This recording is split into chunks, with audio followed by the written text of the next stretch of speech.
Good afternoon, college football fans. What's going on? I hope all is well with you. Welcome to TLP Sports Club. My name is Harry Billion. I come to you, or I come before you today to discuss a couple of things. Excuse me, I'm sorry. To discuss a couple of things that's a couple of topics that are making its round on the internet. One topic is Coach Prem's contract, which was revealed on Friday. It sort of broke the internet, especially if you are tapped into the sports world, because whether you're tapped into college football or any type of football or sports, Coach Prime, Deion Sanders, Neon, Deion, two-step Deion, you know what I'm saying? He kind of runs that world because he, in his Colorado Buffaloes where he coaches, they kind of like have the internet in a chokehold. You feel what I'm saying? So anytime something happens over there, it's going to make news. And his contract was something that we've been discussing for a very long time. We've been talking about breaking. Coach Prime, he needs to get paid a certain amount of money because of what he brought to the table in 2023 and 2024 and how he revitalized the program at, you know what I'm saying, in Colorado, in Boulder. So the local economy benefited and so what and whatnot. So Coach Prime deserved to be paid a certain amount. And another story that is brewing, that same Coach Prime, I don't know if he got called out, if somebody's coming for him. Asante Samuels, who formerly played for the New England Patriots, the Falcons, he put some stuff out. He put some numbers out comparing himself to Prime. And Ocho and Shannon Sharp had, they talked about it. Where I saw it was on 4th and 1 with Cam Newton.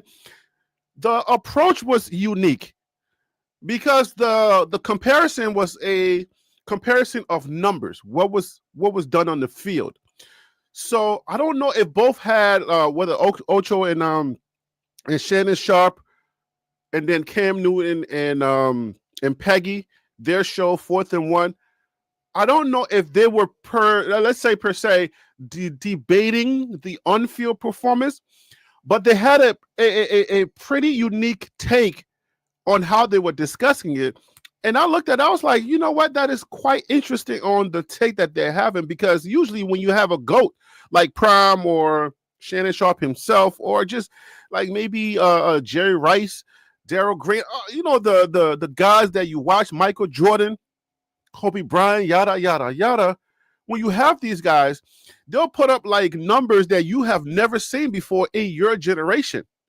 But then when the next generation comes around and you are still amongst the living like we are, right? Because apparently one day we're going to go and then there's going to be a whole new group of people that come along and they'll be discussing something totally different. We have no idea what their names are, who their names are, what they're going to be discussing. But if you're still among the living, you get to kind of you get to kind of be a part of and partake of what's going on. And then there are these nuanced discussions that you have, and they become this unique take, because now if you lived in Julius Ervings's generation, if you watch him play, Magic Johnson, any of the greats, right? Whether it was 42 and you watch baseball, you're having these discussions when you're seeing it in real time. These are superheroes to us. So we all have discussions. But then after the person is over, after their playing time is over, because obviously you get aged out in sports. When you get older, you can't do the same things you used to do when you were younger. So after you become, get closer to 40, we kind of see our sports heroes kind of, dwindle out and they go do whatever else they're going to do. But these conversations get and become quite unique. You feel what I'm saying? They get to a certain place and then you start debating certain things. If you saw Deion Sanders play or Michael Jordan or whatever, and the numbers they put up, you're like, wow, these numbers are out of this world. I have never seen these numbers before. And then the discussion goes down the line. And then it becomes this nuanced conversation. But there's this unique thing that happens. a younger player will come along, right? And they will put up similar numbers. Now, when the numbers go up, if you are a sports analyst or a fanatic, a fan, the argument would be, well, is that person the same? Are they, equal to? Because these numbers are supposed to be broken, right? Records are there to be broken. But when the person breaks that, when a certain person breaks that record, let me see, do they become equal? Or is there another conversation to have because the player that you are seeing, or that was the generational talent, how do you hold them up? Right? So there is this conversation going on between Asante Samuels, right? The another cornerback of our generation, or of this. Let me not say our generation because I'm old, right? You can see all the gray hair, right? You can see you can see. Let me not try to sneak myself into Gen X, right? Asante Samuels of this generation. Prime was our generation, right? So we saw him play and we saw him do great things. So the conversation kind of is like a nuanced conversation. They have similar numbers. I want to talk about that as well. Now, Prime's contract information or Prime's contract conversation, I mean, you've already seen the conversation. You've already seen what's online. You keep track. And if you don't keep track, it don't even matter. You saw it somewhere, because when we're doing our 9 to 5s, we get bored. We're human beings. We get bored. It doesn't matter. You could be flying the plane and you get bored. You just like, it's on autopilot. let me stick my hands up. It's on autopilot. Let me go on my gram. Let me go on the gram and let me scroll. I'm on YouTube. I'm only on YouTube, so I'm usually scrolling on YouTube. And the only reason why I'm only on YouTube is because that's where I get my money at. So I don't try to give my money to other people too often if I can help it. So yeah, I'm usually on YouTube. But those conversations that are happening online is how we get our information. So I wanted to talk about those two things. Coach Prime's contract information is everywhere. It's not breaking news. We already know, the number. And if you are new and you just watching and you just, woke up and you're like, what Coach Prime information? No, Harry B, help me out. I don't know anything about the Prime information because I'm new or I'm watching this video years from now. And I what are you talking about? We're going to go over both things. But first, I want to talk about this. Before I get into the conversation about the Asante Samuels, right? The first thing I'm going to do is we're going to do the Asante Samuels conversation first, and then we'll get into the Prime's contract information. I want to end the show with Prime's contract because obviously I'm a Colorado fan. This is the new look TLP Sports Club. For those of y'all who are not familiar with the channel, or if you are familiar with the channel, this is the new look TLP Sports Club. I'm going to be covering college football with a twist of, this is how it's going to set up. I'll be covering college football as a whole. And then I'm also going to be covering the Big 12. I'm going to focus in on the Big 12 because that's the conference that I have the most information about. But as I'm studying and learning the college football atmosphere and the surrounding things, right, I'm going to, start expanding the more I learn about the different conferences. So right now it's going to be college football as it stands, right? If something happens in college football as a whole, I'll come on here. I'll give you a reaction. My TLP, the Liberian perspective, which is what TLP stands for. I'll give you a perspective on that, kind of like a reaction to whatever's going on in college football. But mostly you'll get videos from the Big 12. And obviously, because Colorado is the reason why I am who I am, how the TLP Sports Club got here, I will be focusing, a lot of energy on Colorado as well. But I'm no longer just going to be giving you Colorado content. I will be expanding. Now, it's going to take some time to make the transition, all right? Because Colorado still draws a lot of weight. Coach Prime and his Colorado Buffs still draws a lot of weight. And I know I'm going to go through this time period where, other content that don't get a lot of views I'm going to be sitting back and I'm going to be crying because I'm like, dang, 2 views. I worked hard on that video. Come on, guys, click on it. So there's going to be that time period where I got to, dread the whole idea of, gosh, should I even touch this content or just go right back to Colorado content only? Because they're killing it. Colorado has a grip on college football. That's what everybody's clicking on. But yeah, you got Georgia, you got Alabama, you know what I'm saying? You got the Ohio. My little brother went to Youngstown, Ohio. He went to Ohio and I did that drive, through Pennsylvania. I did not know that Pennsylvania, you get on that one highway, you just keep driving and then you just drive forever, like 3 days. It's not that long, but you know what I'm saying? You see the mountains, you can touch the clouds and everything. I didn't know that Ohio was right there and it's through Pennsylvania. Where I live at in New York, it's like, okay, you get on the highway, you just keep driving. And then they call it the Midwest. I learned geography through sports. You feel what I'm saying? So anyway, guys, welcome to the new TLP Sports Club. All right. I really appreciate the people that got me here. I appreciate the Buffs fans. I appreciate the bandwagon Buffs. We are still bandwagon Buffs. We're still going to be doing that thing. But if you understand anything about business and how things work, you know that's how you got to do. You got to be able to expand your base if you plan on growing. I kind of tapped out with the Colorado fans. As you can tell, I kind of tapped out on the Colorado fans. There's a lot of more Colorado fans and haters and lovers, but you know what I'm saying? The Colorado fan base is a little tapped out for me. So now I have to expand. So thank you for inviting me in here. I want to thank 2 special people that made this possible, that is helping me behind the scenes that you probably already know, but my 2 guys that are helping me, DC Carson Music, I say shout out to you for your constant consultation, your wisdom, guys. A man of God, a man that is resolved, that has resolve and understands life and people and trying to make sure that his people will rise and everybody rise. So thank you, DC Carson Music. And I also want to say shout out to Phil So Real.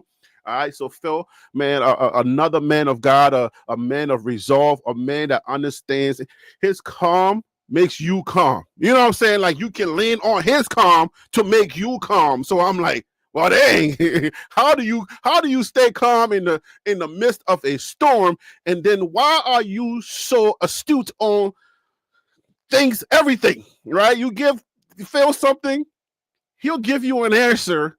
And like you weren't even thinking about it. You scratch your head a little bit, like, well, how did he come up with that? So I want to say thank you so much for having these two men of valor in my life.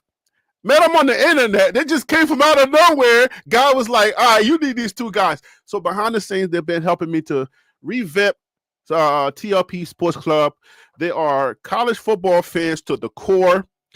We can literally be talking about, what do you say? We can literally be talking about childbirth. And out of nowhere, here comes Phil. Well, what do you think about the Alabama game?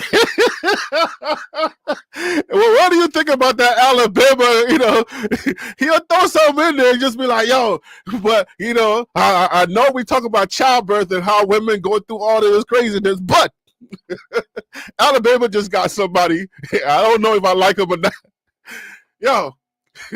When you got friends like that, you know what I'm saying, they keep you grounded. So these guys are like, when I say college football fan, they eat football, college football.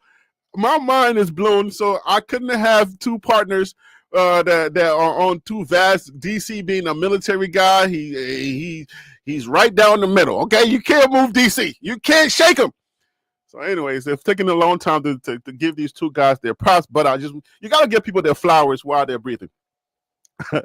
So I'm grateful for these 2 guys for helping me to reshape and rebrand on TLP Sports Club. So you should already be familiar with some of the things I've been doing on the communities page, on the post that I've been given. But now we got to do videos to back that up. So it's time to go. First topic, we're going to talk about the Asante Samuel situation. And on your screen, guys, join TLPlive@gmail.com. My guy, Peter Investor, is in the chat. Peter, what up with you? Hope all is well. JR Boxing, another guy that is very astute, young man who just knows his sport. You know what I'm saying? I just want to say salute to you. William Hopkins is in the chat. I don't know if they just dropped in and left or still listening. Salute to you. I just wanted to say shout out to everybody that support the show. I thank you. It's gonna get exciting around here because we had a meeting and we came up with a lot of great ideas to make this channel more vibrant, more, it's a community where people come and we have fun. We talk about sports and I have rules. You know what I'm saying? I don't have no admins throwing people out because they have differences of views, but we have rules. Just be respectful of other people's opinions. This is the place where I want to hear it. I want you to come and tell me I suck. I don't know what I'm doing. That way I go back, I cry, I crawl into fetal position. I feel bad about myself for a little bit, but then God quickens me and he's like, yeah, but did they tell any lie? Like Phil would say, yeah, but did they say anything wrong? Then I'll be like, dang, yeah, but they ain't supposed to say it like that. They're supposed to make me feel good about it and then tell me how to correct it. But then guys be like, well, they correct it. You know what I'm saying? They ain't your friend. They just told you what they saw and they moved on. So that's what it is. I don't mind other people's opinions because other people's opinions is what makes you grow as a person. Whether whether you're talking politics or you're talking something, listen, man, we all have differences of opinion in there. Some people ain't got no time to be trying to coddle you and give you stuff, and you know what I'm saying, they just tell you what they see and that's it. Yeah, there are mean people out there and I do get at them sometimes, but for the most part, the people that's been telling me, Harry B, you suck, you fell off, I hear you. I hear you, and I'm trying to grow. I'm trying to be a better person. Good Lord, give me a break. Can an African eat? Give me a cup of coffee. No, I think it's for the price of a cup of coffee. Not, you don't get to drink the coffee. You just use the price of a cup of coffee to feed me for a year. Let's get this show going, man. Phil said I was silly. I ain't trying to appease him this morning. Lord have mercy. All right, Phil, come on to the show. Let's go. X-Men. Oh, my South African is in the building. Hey, X-Men, what's up with your brother? What's up with Elon? What are we doing with Elon? What are y'all talking about Elon in South Africa? Wait, are you from South Africa and you live in South Africa, or are you still there, X-Men? We're going to have a conversation with your boy, okay? Don't let me get into no politics, but we got Asante Samuel, and then we're going to go into the Coach Prime contract conversation because there is a lot of nuances. I put out a video. You didn't want to watch it. He said, oh, you just going to call him a racist and just leave it like that? I thought he was a libertarian. I live in South Africa. Oh, you love in South Africa? Oh, you love it in South Africa, huh? I see you. Come on in here, Phyllis. Yeah, I know. You meant to say I live in South Africa. I know, but you do also love in South Africa. Let's just be frank. You do love in South Africa. Okay. Let me bring Phil on here. He ain't got a lot of time. Phil, what's up, man? I'm sorry for holding you so long. What's up? What's going on with you? Hey, blessings, man. Listen, I'm babysitting right now. Oh, Lord. Him in the background. So I don't have much time. I just wanted to come on and support and say, man, I'm glad to see you back on the live. I'm gonna be in the chat as best I can. Let me see if I can show the baby. Look at him. Say, don't make that face. Oh, wow. Yeah. So my wife and my oldest son are in the eye doctor's appointment. So me and the baby hanging out in the garage. So I just wanted to say, what's up, man? I hope everybody in the chat doing good, and I'm gonna be listening in the chat, man. All right. All right, for sure. You definitely are babysitting because that baby is definitely crying. So you are. I like to say, let me get out of here, man. But dads don't babysit, but you definitely are babysitting. No, man, but I'm listening to the chat, man. You have a good show, man. All right, man. I appreciate it. On the live, for real, man. Hey, go do your thing, man. Salute. Thank you. I know. Come on, man. Oh, Lord. You got to put them down to tick off. Okay. Anyway, so, all right, man. Salute to Phil for doing his thing. So join the show, guys. Join TRPlive@gmail.com. You come on here. We talk about the stuff that we talk about, and that's what we do. And I want to say salute to everybody that's in the chat. Swansley has been around here so long. I want to say salute to Swansley And I thank you guys for your patience, for me, giving me time to figure this thing out, and to make the show a little better, to better the channel. For those of you who have not clicked on that unsubscribe button, I appreciate you. I really do appreciate you. Every now and then I say something political, and if it's against Trump or for Trump, for those of you who are on either side, I'll just see a number disappear, and I'm like, wait, is that somebody who did it because of something, or is it because I said something political? But anyway, it don't matter. Let's go.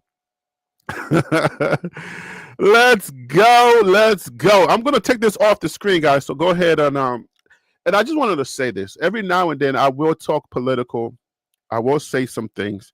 I have 2 channels. One is called Billionaires Mindset. And on the Billionaires Mindset channel is where I talk about political life and stuff like that. I don't have no new videos on there as of date, right? But I talk about those things, but it's from a Christian perspective. It's from a place where I'm like, okay, I don't want to take sides. Sometimes I do take sides because I came up in the Democratic because I'm black, obviously. But then, when you learn about what the Republicans stand for, you kind of say, well, I'm some of that too. But for me as a human being, I'm kind of like centrist. I'm like, I like right and wrong. If it's right and it's wrong, right? I don't mind what Elon Musk is doing with Doge. I just want transparency. I don't mind it at all. If government is too bloated and the money is just being spent, our taxpayers' money is being spent, I don't mind what they're doing. The only thing I want to happen is, hey, stop celebrating people's downfall. Like, y'all don't have to be so angry about what you're doing, because once you win an election, you're supposed to govern both parties. So if you do that, but you are, you're a decent person, then yes, you got to make some hard decisions. I get it. But the way y'all are doing it is just so weird to me. It doesn't sit well with me, because you're celebrating 10,000 people getting cut from their jobs, and you're not human with it. You're holding chainsaws and you're saying, yeah, slash all, like stuff like that is weird. All right. Jackie Robinson information disappearing on websites. Navajo people information disappearing, and you're replacing them with DEI as if they didn't actually earn those awards. That's weird to me. So if a person does not understand that argument, and they're just so ingrained in politics, and they don't understand the basic arguments that we're making on other sides, then I don't know if I want to be around you as a person. If Jackie Robinson information disappearing is good for you, then I don't want you to be around me. I don't want that energy. You're not a human person that I want to be affiliated with. That's all it is for me. When it comes to politics, I deal with it from a God perspective. What does God think about people? Like I told y'all, I go to a white church, all white church, right? There's only 3 black people, and I'm one of them. Well, no, it's more than that, because I got 4 in my family, and they're all black. So yeah, I'll just lie to you. There's like maybe 6 or 7 black people. You feel me? I go to an all white church. They don't talk politics. They don't deal with nothing. It's just all white people. Can you imagine sitting in a congregation with all white people, and then you come from a black perspective, and you listen to Roland Martin, you listen to everything black that's always telling you how people are against us, and you're sitting there watching a bunch of white people worship God? Can you imagine what type of mind frame you will be in? Like, but I know why God sent me there. I'm centrist. I'm a human perspective person. Let's get into this conversation. I'm not here for all of that. Let's go. Okay. Join TLP Live at gmail.com. Now that I got that off, join TLP Live at gmail.com. It's my email address for you to come onto the show, and you can discuss with me. You can debate me. You can tell me how bad I look. You can tell me how much gray hair I have. I don't care. I'm a man of men, because my personality and who I am is very strong. That's why I am the way I am. So yes, you can talk about my nappy hair. I gotta cut it, right? I'm gonna cut it because I usually rock a bald head. Let's go. My show is different, guys. My personality is all wrapped up in this show. First, let me see what the chat is saying. Shout out to all the fathers. Peter Investor says, X-Men said the Coach Prime contract is crazy. He's ready to get into the Coach Prime contract, but we're going to talk about Asante first. He makes that for CEO ticket sales. Okay. You ready to go? Okay, the X-Men is putting out all the stuff for the ticket for ticket sales. Let's talk about Asante first. What is Asante saying? I got different things to talk about. Let's go. Oh, let me check the email. Make sure that everybody, anybody that wants to come onto the show, I'm not leaving them out. All right. Join tlplive@gmail.com. That is the email. You hear something, you want to come onto the show. Let's talk about it. Let's go. All right. Let's play this tape. Asante Samuel put out this tweet putting numbers against Deion Sanders' prime time as if it's some comparison of the two. Let's check this out. Deion played 188 games, 53 interceptions, 3 playoff interceptions, 2 Super Bowls. Asante, 51 interceptions, 7 playoff career interceptions, 2 Super Bowls. 50-plus interception, 94 pass. Please start saying they don't throw his way. Asante, I love you, bro. I love you. I think you're phenomenal. But you're not in time's realm. That's not even close. All right, so right there, that part of the conversation, right? This is where we start the conversation. So when the numbers are equal or when the numbers are very similar or close, right? But then there's a nuance that we talk about is going to be the generation. It's going to be what decade did that person play in. So your admiration for the person, the things that the person was able to accomplish, may be close to the other person, but what you saw in person, what you were able to witness in person, is going to skew how you see this person. So for people that know Asante Samuels, for their generation, they may see the argument like, yeah, what are you talking about? They may not have seen Deion Sanders play, but there are other things about Deion that these guys are going to discuss that I want to highlight today. But this argument is interesting because if you know Deion transcends generations, right? Even the new kids know Deion now because of, and they had to go back and Google Deion. And when they saw it, they're like, oh yeah, Deion is that guy. So generations and generations are saying Deion is that guy. And the argument is going to go down the same way for Kobe Bryant, the same way for LeBron James, because these guys are generational talent, right? The same way for a lot of players that we deem to be the top of the top. But this conversation is interesting because of some of these nuances, and let's keep going.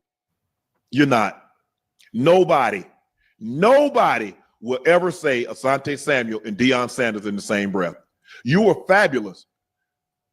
And to let you know, that it's not because of the numbers. It ain't because of the numbers.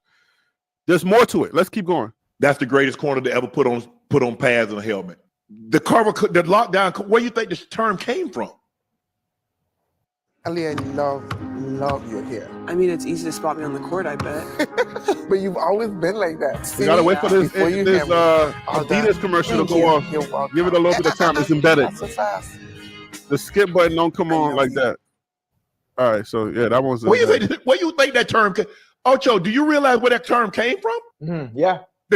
So where do y'all fall on this conversation? Which side do y'all fall? Talking about strictly the numbers. Is that fair? This is the first question for y'all. And I would love for somebody to come onto the show, somebody who's astute in sports and can debate with me, or I can at least, Koala, what up with you? Somebody who knows sports and who can talk without getting too emotional. Yeah, I think I'd rather the emotional person because then they make the show something more than it needs to be. But yeah, so that's the first question that I want to ask y'all. Strictly the numbers. Is it fair to discount someone because they're not your favorite or because they don't have exactly the same numbers? And then on the flip side to that, isn't it fair to compare if the numbers are comparable, regardless of if they're your favorite? Strictly on the numbers. Is that a fair conversation? Again, let's take the spirit of Phil, who's babysitting. Phil, I hope that baby's not still crying because you only get 5 minutes. You got to make something. You got to do something for that baby to stop crying. But anyway, did Samuels do or say anything wrong? That's the question. Did he do or say anything wrong? And if the person has been GOAT statused by society, should a young person have the right to insert their number against the GOAT status person? I guess from a social perspective, is that a wise thing to do? I got a lot of questions for y'all today, and I hope y'all can participate. If y'all not doing no dishes or you're not, you're not driving or whatever, and you can participate or you can come onto the show, that's why I put the sticker back on the show. Join TLPlive@gmail.com. I would love to have somebody come on here and debate this with me.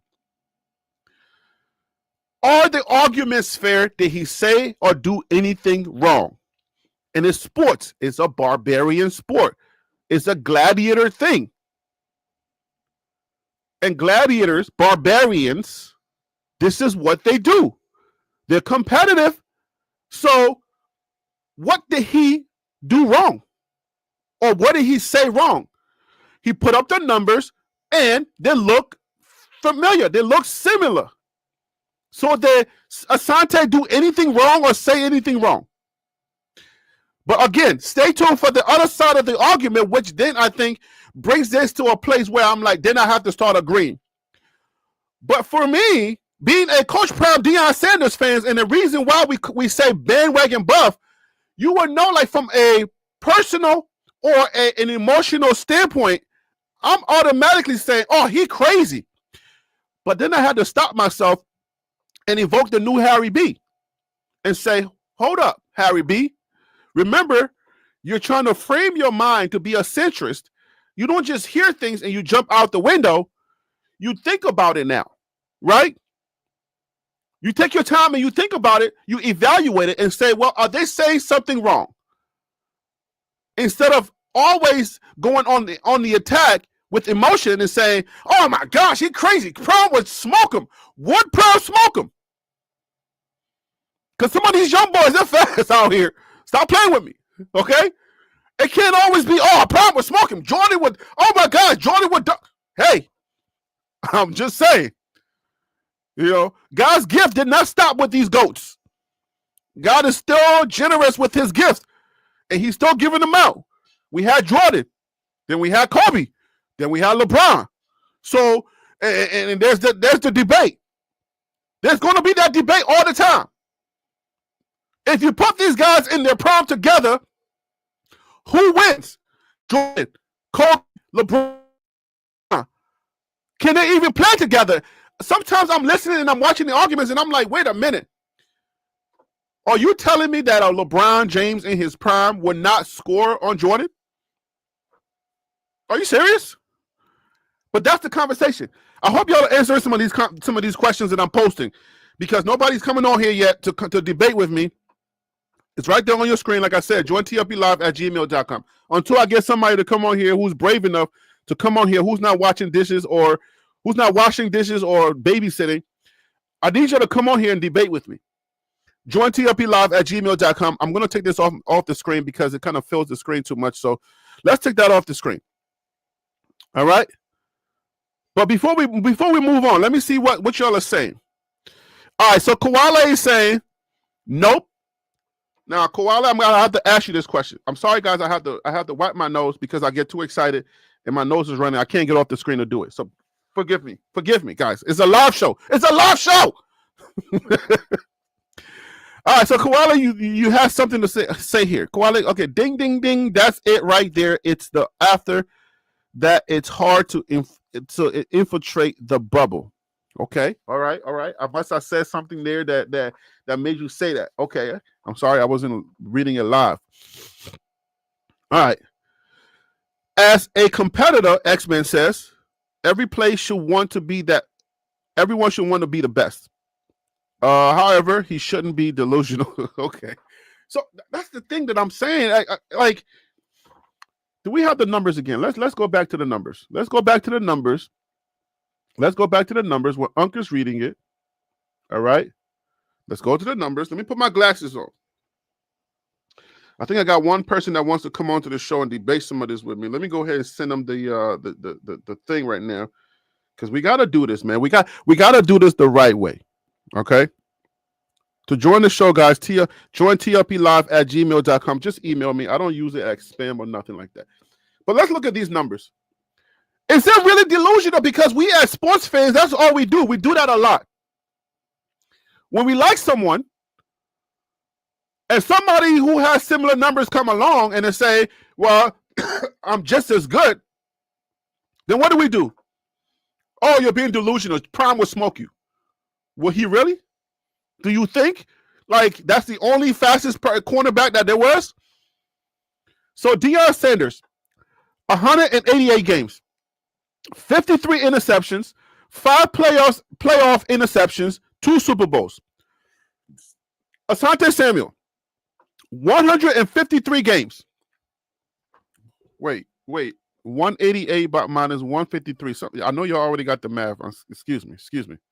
My dad is good at math. I suck at math. Let me pull out my calculator. 188 minus 153. 35 more games than Asante Samuel. And Asante had 51 interceptions in 35 less games.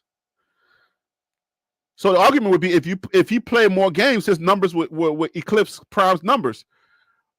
Or another argument that could come up would be if he didn't get out of the game, if he was more diligent with preparation, like LeBron, Prime, and Kobe and Jordan, if he would have had a better management of his body, then he would have played a little longer. And if he plays a little longer, then he can get the numbers. So, okay, 7 playoffs interceptions. He had 2 more playoff interceptions than Prime, and they both had the same number of Super Bowls. So these numbers are comparable, right? So if we look at the numbers, we got to say, hey, man, yeah, I mean, he has a point. So why is it? He said, here is your yearly reminder. Now let's hear the excuses. Hashtag pick 6. Hashtag TSTE picking. What did he say wrong? I'm a problem. Remember now, I'm Mr. BWB, bandwagon buff, okay? So what did he say wrong? Let me bring on JR Boxing. Thank you so much, JR Boxing, for coming on. I appreciate it. JR Boxing, my guy, thank you so much for coming on. How you doing, brother? Harry, what's going on, man? All is well, brother. Thank you so much for coming on here today. So, yeah, man, no problem at all. Tell me what Asante Samuel is doing wrong here. Is he doing something injustice to the social atmosphere, or is he just being a competitor like a gladiator is supposed to be? Yeah, I mean, I kind of see it that way. Culturally, he just saying, Asante is saying, like, my stats, add up to his stats. Like that's what I'm getting from Asante.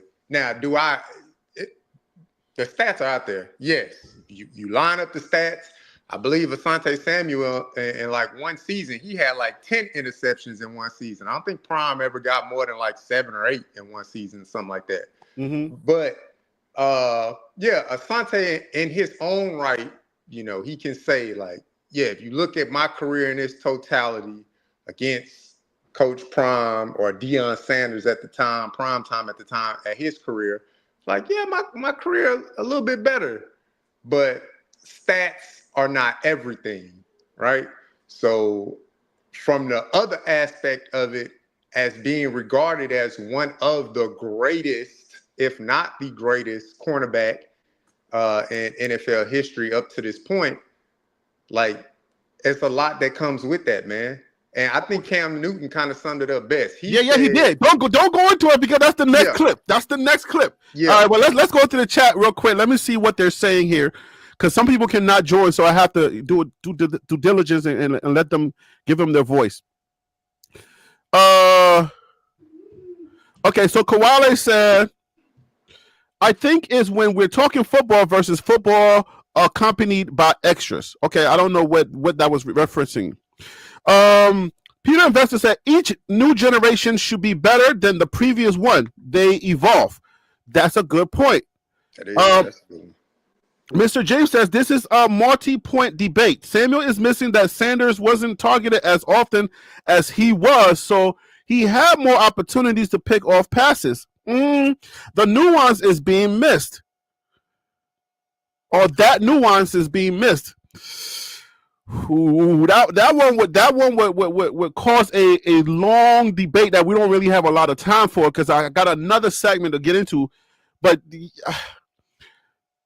do you want to address that real quick? If you got something to add to that, do you think targeting, like getting more passes or whatever, do you think that really like there's a way for you to quantify that?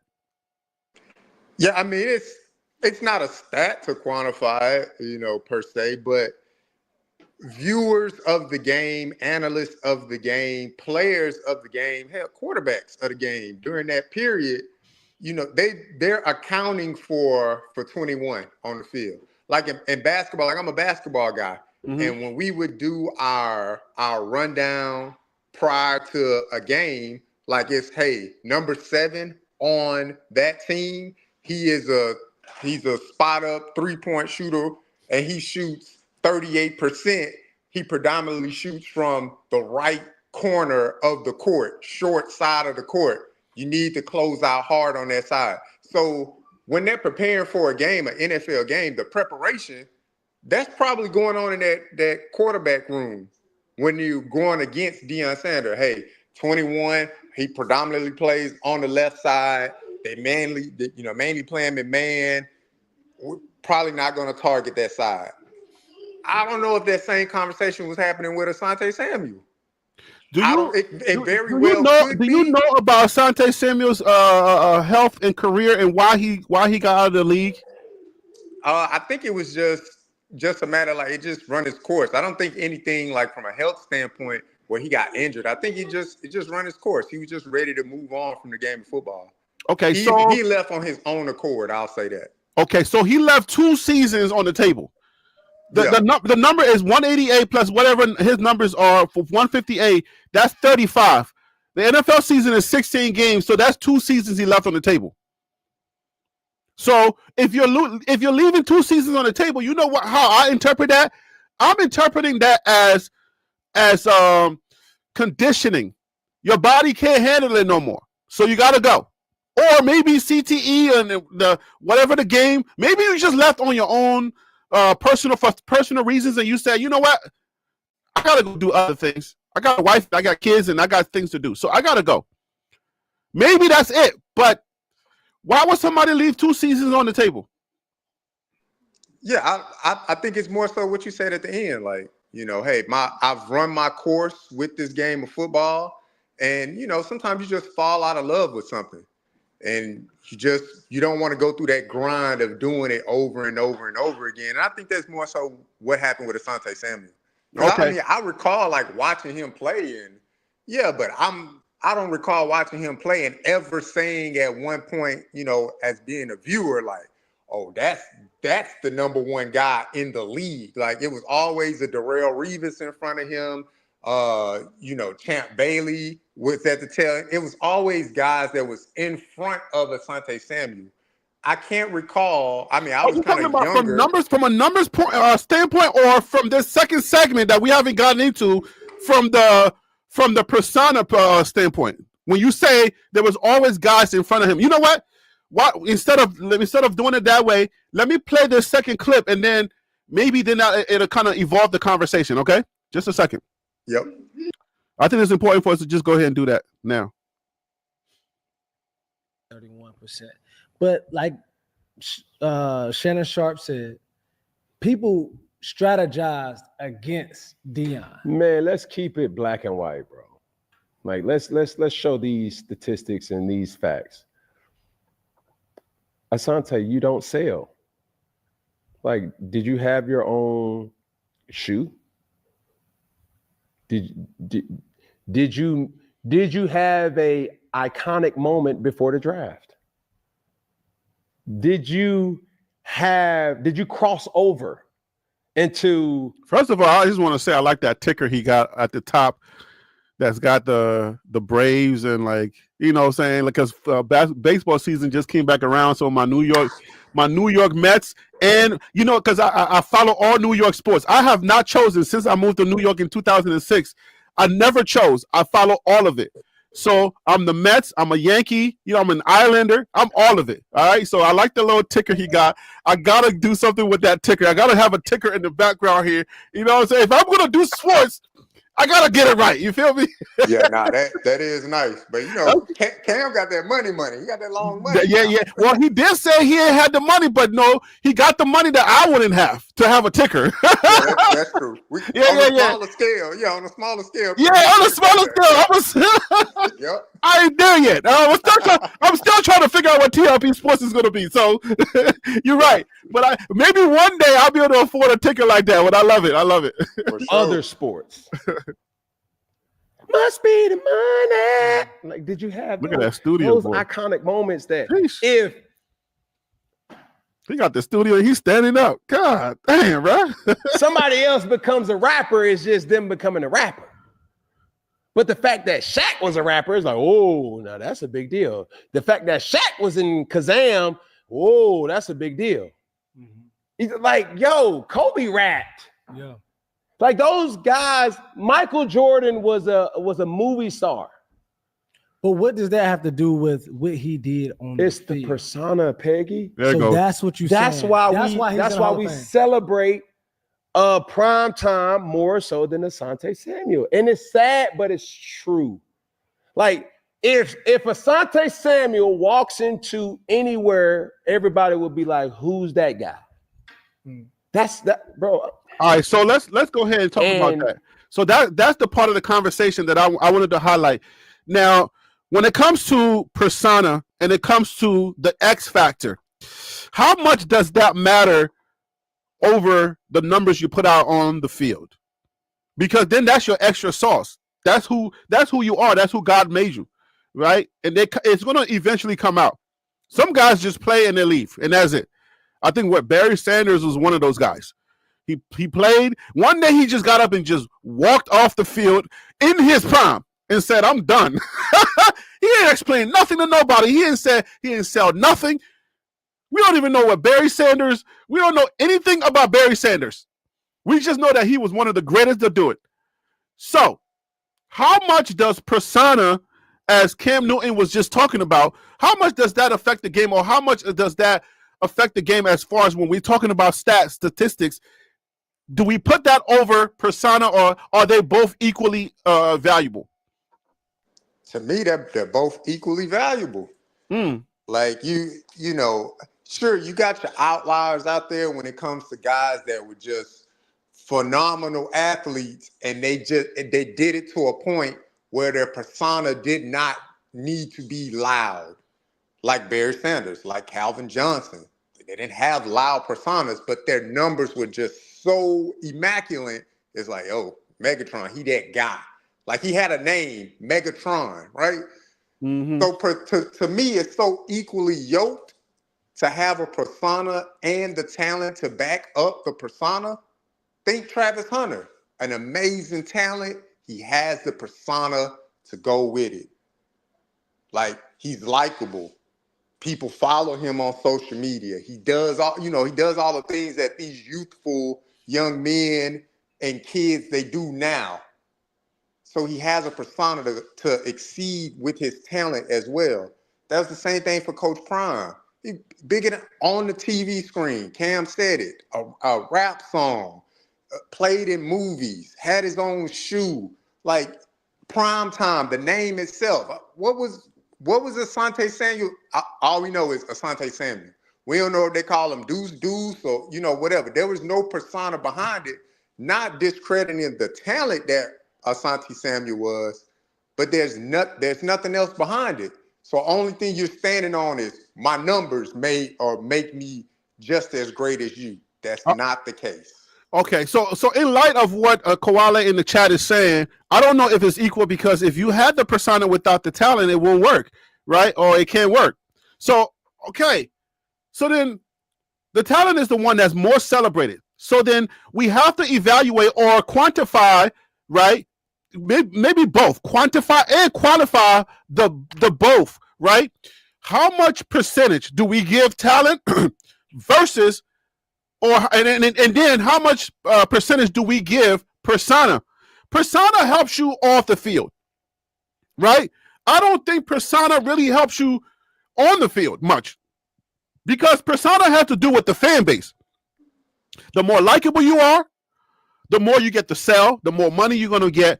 the more people want to interview you and stuff like that. That's the stuff. That is the non-tangible, the untangible stuff that you get, the non-tangible stuff that gets to make you more money.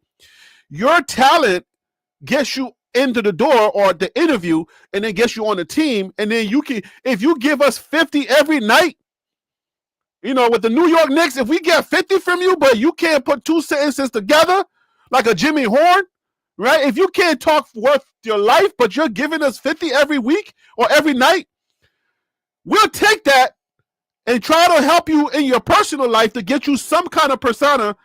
So let's put some numbers on it. Percentages. What is the percentage of persona that is necessary? And what is the percentage of talent? Let's put some numbers on it. And chat, you get to be part of it. Put some numbers on it. Would you say it's 50-50? Or would you say persona it doesn't matter as much? Persona is only what helps you personally outside of the sport or outside of what happens on the field. Because that's how I'm looking at it. I'm thinking persona matters, but persona only matters numbers-wise when it comes to how much you make outside of your contract. Because I don't think persona has to do with your contract. Because they can care less if you got this jovial personality. They can care less. They're going to pay you based on what you can do on the field. Yeah. So what are your numbers? I don't know. I mean, X-Men says persona sells tickets. Woo! That's a good one. To me, man, I got to go 50-50. And the reason why I go 50-50 because of what X-Men just said. That's part of it. Like that is hugely a part of it. When you start, I mean, the conversation we're having now, like even with Deion Sanders and Asante Samuel, if you put their stats together and take away the name, and you put the stats, you would pick Asante Samuel stats. You'd be like, oh, that by far, you would probably think that's Deion Sanders stats. You would be like, oh, that's Deion Sanders stat right there. So I pick that guy. That's Deion. Then then you remove the thing and you be like, oh, that's Asante Samuel? Like, wow. Like, he really had a great career. But then you look back at the career and you're like, what can you remember about Asante Samuel? Like, what moment, what sticks out, what eccentric thing, the persona non grata, what sticks out to you when it comes to that player? You look at I'll put Megatron and Randy Moss. Same players. Who had the bigger persona? Randy Moss. Randy Moss, you would say about Randy Mosston. I'll jump in real quick. I didn't really follow Megatron's career, but I followed his career through the numbers or through the highlights, basically. Like you do certain players, you hear about them, and you're like, oh, okay, Megatron did good. So that's how I followed him. But you had to you were drawn into Randy Moss, whether it's his dancing, his I don't know. Was he the one that took the pen out of his sock and sounded thing? I don't know if that was him, but Randy Moss, he was doing things that made you want to watch. So yeah, I see that point right there. Straight cash, homie. That is cash. I mean, that's what Randy Moss said. Man, how you want to be paid? Straight cash, homie. Like, that's persona. I cannot remember one thing Calvin Johnson said, but I remember his performance on the field. Like, amazing talent, great athlete. But when you start comparing them, more people than not will say, oh, Randy Moss. Just like with Deion Sanders and Asante Samuel, more people will say Deion Sanders. It's the persona as well. So X-Men is on his game right now. X-Men, I see you're sharing a lot of poignant things tonight because this is making the argument of why this should be equally valued. This is making that argument because he said this is why before WrestleMania Super Bowl they will recap the story to make you care. That's I think, and then this is a story that I posted too. I posted in the community. Stephen A. Smith. This argument also makes Stephen A. Smith's argument a little stronger because Stephen A. Smith, he said something about LeBron. He said, when you retire, watch if I talk about you, right? So what Stephen A. Smith said over there, it makes you start to think like, hold up, wait a minute. I said, how dare Stephen A. Smith try to make himself valued over or try to accentuate his value over the actual warrior that's playing on the field. But then this argument is also that thing that makes you think about, okay, wait a minute. Think about it. If these guys weren't, talking about the sport, making it more exciting for us, do you ever turn off the volume? Or do you watch sports on mute? Can you enjoy sports on mute? Nah, no way. So I can't. So I got to listen to the commentary. To me, that's a part of it. So that you know what I'm saying? So that makes the argument kind of like, so we can throw in another nuance argument in here. Are the commentators and the people that talk about the sports or the sports story, just like when you watch the Olympics on during the summertime, right? When you watch the Olympics and they tell you about Jing Yong or this person, how they came out of the village and they used to tow corn 30 miles before they went to school, it makes you tap into them. So these are the persona stuff, the nuances that make sports more enjoyable. Or like X-Men says, it'll just be two people running and you wouldn't care, right? So that makes it more interesting. So I do understand it from that standpoint. And but I don't know if I would say I would equate persona to more like, okay, the point of what X-Men said from you selling tickets, right? Who sells more tickets? If you had like a decent player who is putting up the same amount of numbers, and then you had a player that was flamboyant, who would sell more tickets? I mean, to me, the player that's more flamboyant. I mean, that's what people want to see.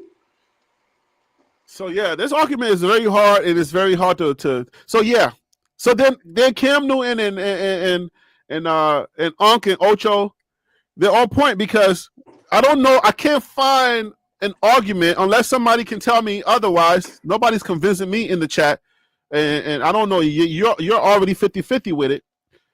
In my head, I can't find a sports argument to say persona and the numbers are not tied together.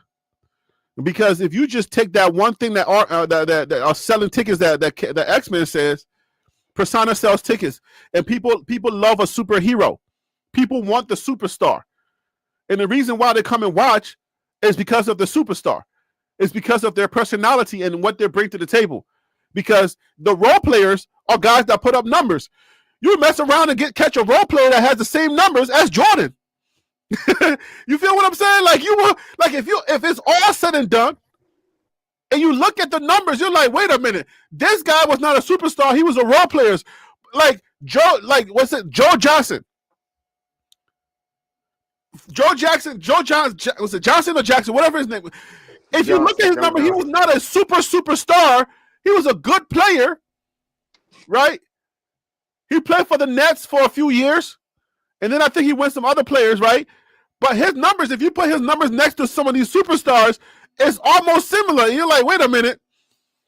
How does this guy who was not a superstar in our eyes, how does he have similar numbers? So that's the argument. That makes the argument for me. That's enough for me. Anything else you want to add to this argument before we go to the Coach Prime contract? I agree with you, man. It's like, to me, it's hard to split it down the middle, but that's why I'm 50-50 on it, man. Yeah, but I understand Asante standing on business on his side of the fence, saying, nah, dog, my stats is just as, if not better, than Coach Prime. If you're just looking at stats, but it's not just stats; it's everything that comes with it as well. Yeah, and Coach Prime, that guy knows how to elevate the sport because of his persona. Because of everything he did, that person, somebody like a Coach Prime, on YouTube, we have click-through. If I do a good job on one video, it makes people want to watch another video. So then they will go on my channel and watch other videos, right? And then my click-through, if I fall off or I get sick or something and I'm not able to make videos, my watch through and my click through are gonna keep making me money while I'm away. I think that's part of the argument of the superstar. Coach Prime is playing he can only play for one team, whether he's playing for Dallas, the Falcons, or whoever he's playing for. Because he drew you to the Falcons or to Dallas, other people are going to want to watch other teams in the NFL. That's part of that argument. So the persona, when you are the face of the NBA or you are the face of the NFL, you are drawing people to other teams, which then you are elevating the entire sport. That's what makes you valuable to everyone. That's what it's all about. It's about being the face of it so that people can watch other teams like, oh, let me check out another team. Maybe there's somebody there that I may fall in love with. And I think that's what makes that argument poignant. That's what makes that is the meat of that argument, is that persona is what brings people to like laissez-faire fan, the fan base that, like the casual fans, the heroes, the superheroes with the big personalities, they are the ones that sell the tickets and bring other people to the casual fans to the sport. And I'll end with this. All right, tell me if you agree to this. Also, I don't know the numbers yet, but after Shador and Travis Hunter, after they exited the building, what they brought to the table with Colorado and then Coach Prime's personality, that was the draw. So when those two left, now you have Coach Prime, you still have Coach Prime, but that whole package was selling the Coach Prime videos online. Without that dynamic, now you don't have the same draw, and people may not be checking for that. And it's been exemplary if you've been following, videos online. That's part of the whole idea of why persona works. Would you agree or disagree? No, yeah, I agree. I agree with you, man, 100%. And you know what would be crazy, Harry? Because everything is available via the internet these days. It'd be crazy if somebody found a video of Asante Samuel and him saying, Coach Prime probably one of the greatest cornerbacks ever. When they do these player interviews and things like that. Oh, yeah. People ask some questions, and if a video come out about, something like that, that'd be crazy, man. To be like, come on, man. Then what are we arguing for? If you didn't say this before, now you can change your mind, obviously, but it'd be crazy if a video surfaced and you got him saying that throughout his career at some point, saying, Coach Prime, probably one of the greatest cornerbacks ever. But crazy, I think to be fair to his argument, you can give somebody their flowers, but also want to smoke them. Because that's the spirit of competition. So yeah, I mean, you're the GOAT, and I watched you play, but now I'm coming to smoke you. Yep. You don't think Kobe was saying that secretly somewhere? Like, you don't think Kobe said I would smoke Michael Jordan if he got on the court with me? Oh, absolutely. They was all going after at Jordan, especially at the tail end of his career. For real, everybody was going at Jordan. And Jordan was probably like, "Yo, you should have called me when I could still jump." Yep, for sure. All right, appreciate that segment right there, guys. Let's go ahead and turn our attention to this Coach Prime contract situation, because this is where it's at now. Coach Prime breaking records at Colorado. He's actually now the highest paid. Well, he was the highest paid at CU with his 2023 contract. Now the numbers go up. This is how I'm going to set this up. Now, I made a whole video talking about all of this, and I'm going to give you a little bit of information, but just for the sake of that video and the content that I made, I'm not going to give you all of the numbers. I want to talk about some of the nuances that comes with this contract. When you get a contract like this, what is it telling you? What is the mandate off the top? What would you say, JL Boxing? What would you say is the mandate from a fan base standpoint? Because the fans supported you to get this contract. Without fan support, you're not getting this contract. I remember, I think you were part of this conversation when we were even talking about how much he should get, right? So the fan base we help make the argument for this contract to happen, right? So, but just like we help you get this contract, we have a mandate. What are some of those mandates that you think comes with this contract? I would probably guess winning would be the first mandate. Like, Okay. hey, we're paying you to win. We're probably paying you to recruit better, whether that via the high school ranks or the portal, whatever comes with that. To me, I would probably say that would be maybe two of the biggest mandates as far as winning and recruiting, because you need those two coincide. You need recruiting, top-notch recruiting, to be a sustainable winning program. So I would probably say they were probably two of the biggest mandates, at least for me as a fan, if I had any part or any say in the contract. So yeah, winning is one thing. So now if we get into winning and we say, okay, we're paying you, like, okay, when you pay somebody to be like the highest paid in your conference, that's a big deal. I don't know that people are taking that as really being a big deal, right? When you give a coach that much money, I'm paying you $10 million, and now you are going to be the highest paid coach in our conference. That comes with a lot of heaviness. And I think, like I said in that other video, which I want you to watch if you can, I think, or let me put it in a question format. Do you think it puts a big target or a small target or some kind of target on the player's back? Nah, I don't think so. Well, okay, let me lay it out first, and then maybe you might change your mind. Your coach is now, he's broken the internet again, right? Well, obviously, when they came onto the scene the first time and all of the noise was being made, that broke the internet. So people got some kind of feeling. Travis Hunter got hurt in you know what I'm saying, in the wake of that. A lot of Shador himself got hurt in wake of that. People were just taking all kinds of wicked shots on the field. So now we fast forward to now your coach is now being the highest paid coach, right? Your coach is now being the highest paid coach in the conference. So the different videos and the different conversations that people are going to be having behind closed doors is going to be a different conversation. But in the media, people are going to be congratulating you. Now you're the highest paid coach in the conference. The target is going to come with, okay, so you're the best coach. Your players have to play up to whatever your valuation is.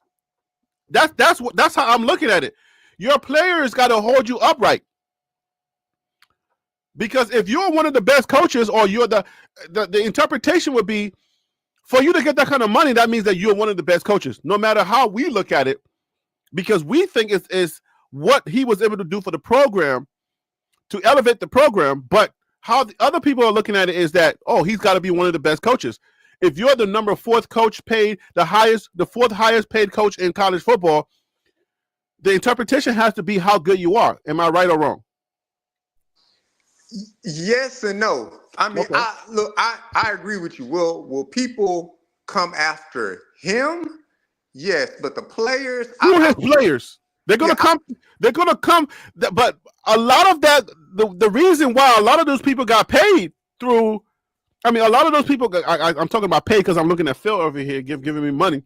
Thank you so much, Phil. Let me just answer this real quick. I appreciate the super chat. What is the return on investment CU is expecting from this contract? We'll get into that in a second. Phil, hold the line on that. But people are going to come for Prime just like they did Shador and Travis Hunter through all of the noise that's being made about this contract. That's how I'm thinking about it. Yeah, like I said, I agree. People are going to come for Coach Prime. I don't think they're going to come for the CU players, but for Coach Prime specifically, yes. Like other coaches in the Big 12. Like they have, cut their teeth as far as doing it the traditional way of coaching, from a GA to a coordinator to a head coach at a smaller level program to now being in the Power 4 and things like that. Like I can see coaches coming after him. It's a blowout game, and you know what? We're not letting our foot off the pedal. We're going to blow you out even more to prove a point. I can see that because Coach Prime has already identified that to say, man, they not trying to beat the players on the field. They trying to beat me. They trying to beat the legend of me. But I'm not out there playing anymore. So now contractually, a coach can line it up and say, all right, man, look, I've been coaching myself for 20 years and I'm not cracking 10 million. So yeah, let me beat him by 30 points and let them know, like, yeah, you paying him $10 million a year, and I've been coaching for 20. I probably should be making more or the same amount as him. I can see coaches doing that, but I don't see the players on the field. I don't think the players on the field from an opposing team, I don't think they would care less about how much Coach Prime making. But the players are an extension of the coach. You should be so locked in to your team that whatever energy your coach is putting out is the energy that you got to go enforce on that field. If you take Dan Lanning and his, this is how we don't play for clicks, we play for, value and all of that. The players are just an extension of whatever energy the coach has. So that's how I'm reading it. And I think that's what's going to transpire on that field because the coach is going to communicate. Every coach needs anything they'll use anything they can use just to, get their guys going, right? Any type of motivational factor. Oh, he got 10 million, right? He got $10 million and he's, for those of you who want to know all of the details of the contract, it's in that video that I just put out. Go watch that video. But $10 million on the first 2 years, and then it's going to be a little bit more incrementally. But the players are going to feel some kind of way because you're saying, hey, you are one of the best, the fourth highest paid coach in college football, and you only been doing this for 3-4 years now. Like that says a lot. You know what I'm saying? And are people just going to say, well, you know what? He deserves it because when Coach Prime came, he brought so many people to college football, people that haven't been around here. The conversation has changed. More people are talking about college football now. Just like the CEO of Nike said, Deion Sanders, you doing that Oregon game in 2023, he said, Deion, you're saving the sport. I don't think people are looking at it like that. Some people are so selfish, and some of the you got role players, but you got role coaches, right? Deion Sanders, if we were looking at this as an unfield type of thing, he would be the Michael Jordan, and the other coaches would be the Scottie Pippins, the Dwayne Wades, the other, you know what I'm saying? Like, y'all play your role. We're all supposed to try to bring eyeballs to our sport. Coach Prime didn't just bring eyeballs to Colorado. He brought eyeballs all the way to college football. You feel what I'm saying? Like his persona, when we just had the conversation about Asante Samuels. Coach Prime doesn't just bring eyeballs to his team. He brings eyeballs to the entire landscape. But are other coaches going to look at it like that? I don't think so. They're in their own little bubble. You know what I'm saying? They're bringing 100,000 people to the Coliseum. But they're not thinking about the fact that Coach Prime literally changed college football. Like, we're nobody talking about college football the way they're talking about college football now for the past 3 years. College football is exciting again. So, what are your thoughts on that?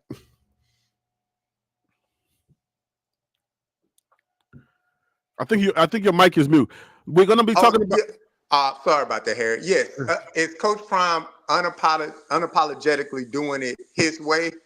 Yes, and that is how it should be done, right? He's doing it his way, no matter what boosters are saying, and things like that. He's doing it the way that he wants to do.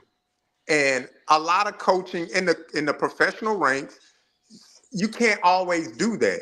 You can't always be the biggest personality because the program is not necessarily ran by you. It's ran by the money that comes into the program, right? Mm-hmm. So if let's say for instance like a I don't know, you put any coach you want to put out there. Let's say Nick Saban. He's retired now. You put a Nick Saban out there. Nick Saban was bigger. His name was bigger than Alabama. Mm-hmm. When you thought about Alabama, like Alabama has a great history of football. Bear Bryant, all of these great coaches. But then you say Nick Saban, and it's like, wow, like, man, it means so much more. So when you're talking about Coach Prime related to Colorado, Colorado has a great history of football. Granted, it's 20, 30 years ago, but they had a great history of football. Right, in the 90s. Yeah, his personality is bigger. But I'm not gonna say that he changed the landscape of college football. Like college football, been college football. People are diehard college football people, whether it's connected to their lineage, their region, all kind of stuff like that. They just have a connection with college football. But Coach Prime is coming in doing it his way. A lot of coaches have been buttoned up to a sense because you still got to answer to the people that put money in your pocket, boosters and things like that. But Coach Prime is kind of like, look, man, I'm going to do it my way. It's not all about the money because I got money. I'm not working to get to a big payday. I've already had a big payday in my career. So that gives him even more of leeway for him to just kind of come in and do it his way. But that's just been his personality. So he's just being himself coming into it. But let's stay right there. Let's stay right there where you said Coach Prime did not change the landscape of college football. Let's stay right there. So you don't think that Coach Prime changed the landscape of college football? Why do you think the CEO of Nike, who pretty much supports 80% or 90% of the sport, why would he say that Coach Prime changed or saved the sport? Look, I don't know what made him say that from a economics, financial standpoint for Nike, maybe. With Nike being probably one of the largest apparel companies when it comes to college football and things like that, Nike stock was just down across the board, down. So if you get somebody that's going to create an influx for that company and that company's associated with college football, it's easy for Phil Knight to say that. But you ask somebody in Alabama or Georgia about Coach Prime, they could care less. So that's what I'm saying. I don't think I don't think that's just the end all be all that. He has made college football what it is. I mean, I've watched college football. No. Don't change the color of what it is. I don't want to make it out to be something that it isn't. As far as like saving the sport, this is how I took that. There's a lot more eyeballs on the sport. Eyeballs are going to equal to money. When there's money, there's going to be merch. You see what I'm saying? I mean, when there are eyeballs, there's going to be merch sales. People are going to be more excited to about the sport. But it's the casual fans that you need, because you can't survive a sport with the lovers. The lovers do not survive anything. You see what I'm saying? Casual fans they come because of controversy, something big happening. Like if we take the New York Yankees, they've been great for almost forever. But when Aaron Judge came onto the scene, now you had the judges panel. I mean, you had the chamber and everything. All of those things are what kind of like make the sport, transcend or elevate. So college football is always going to be college football because of the fan base. But from a financial valuation, you can't sell a New York Yankee shirt to a New York Yankee person that already has 1,000 shirts.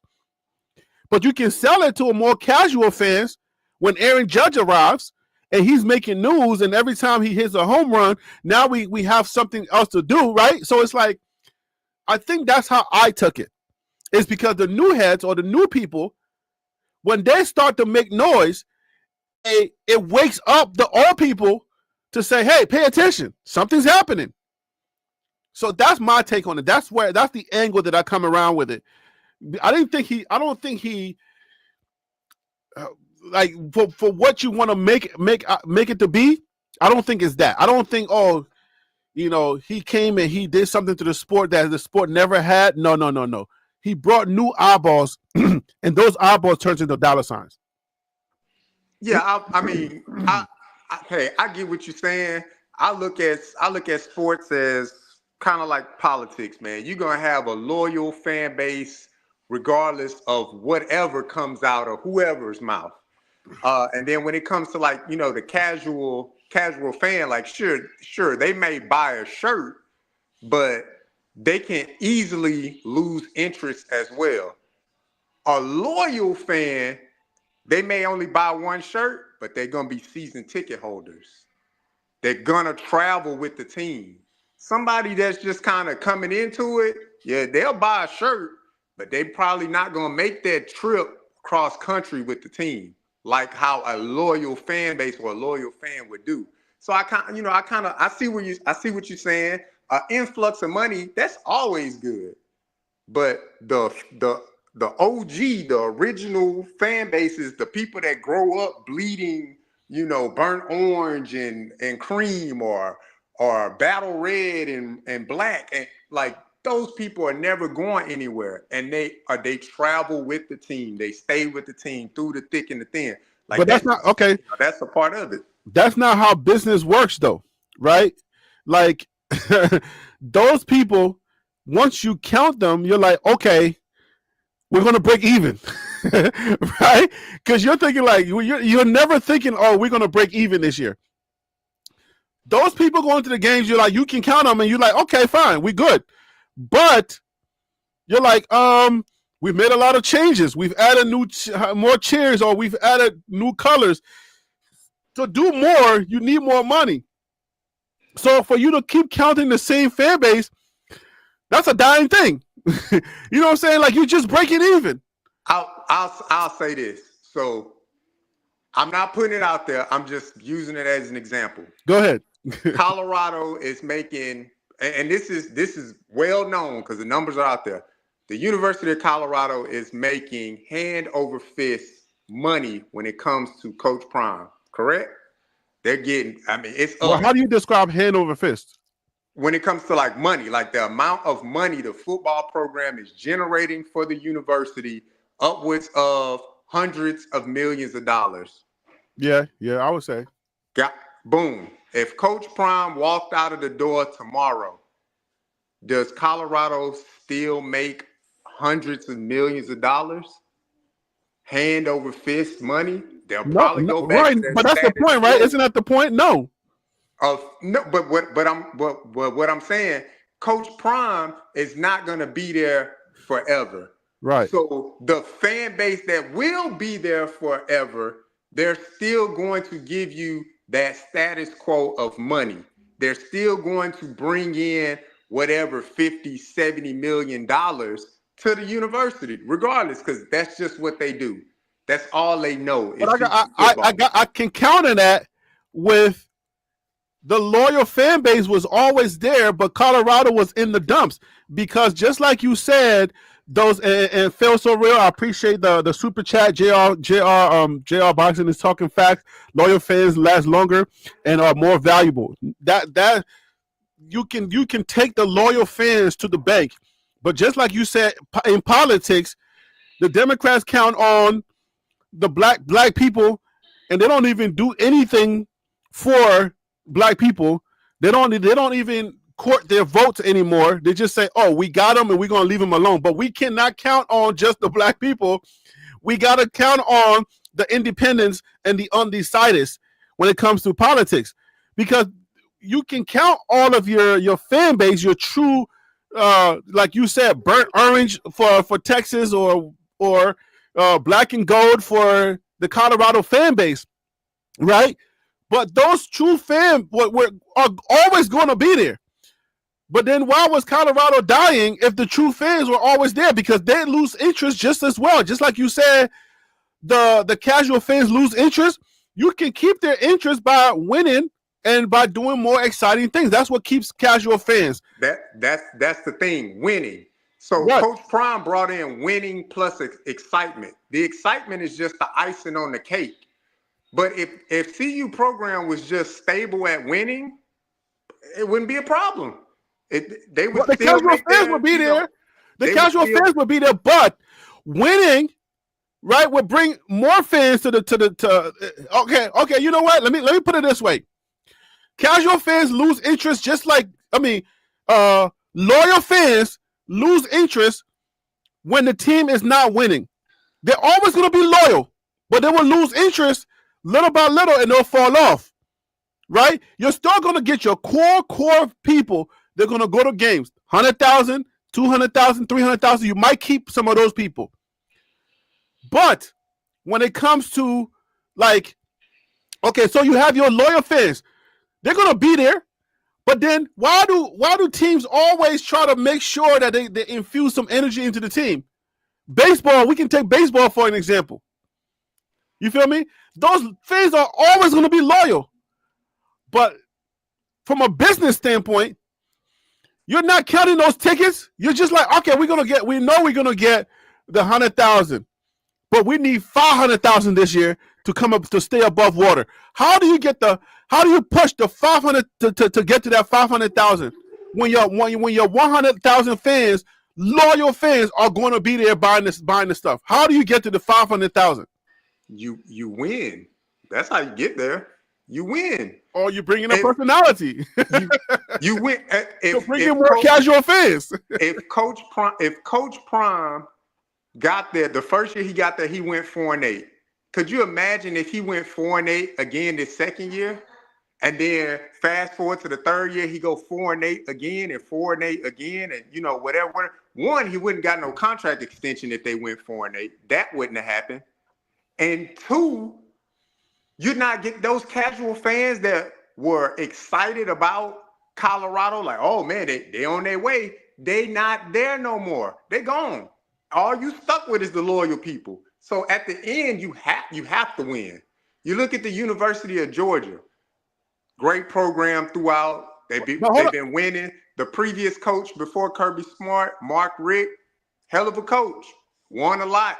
He just unfortunately was at a point in time where you had Nick Saban, the GOAT, in that same conference, and Alabama dominated the SEC during that point.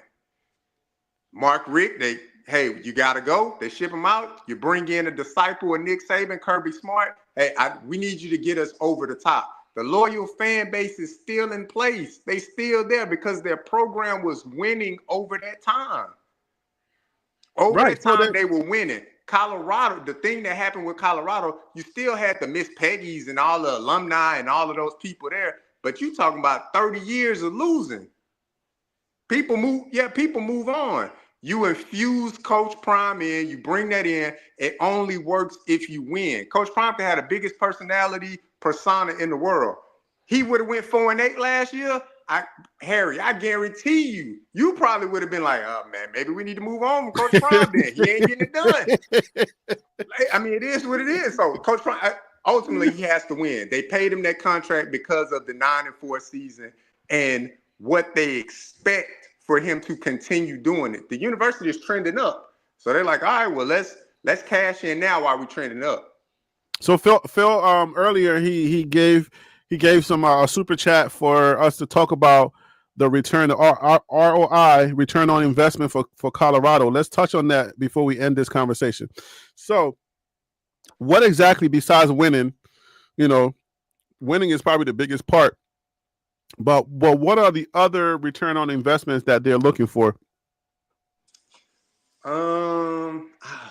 I'll throw some stuff out there. Number one, we gotta keep the GPA up.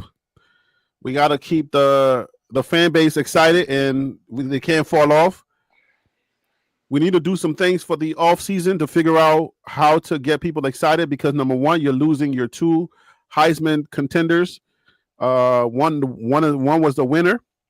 So now what are we going to do? I think you touched on one earlier, was recruiting.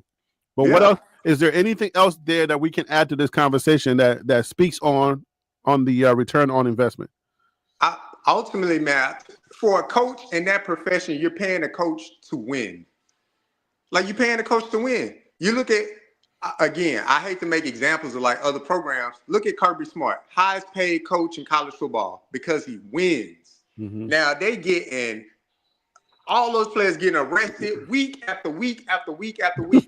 You think they care? No. Recruit and win. That's what we paid you to do. We'll figure out all the rest of the stuff. You better recruit high and you better win because that's what we're paying you to do. So the University of Colorado, they're paying Coach Prime to win. They got a taste of winning. We see the direction that the program is going. We need you to recruit so we can win. And whatever winning looks like to them, it could just be like, hey, we good with winning 11 games and potentially, being national champions.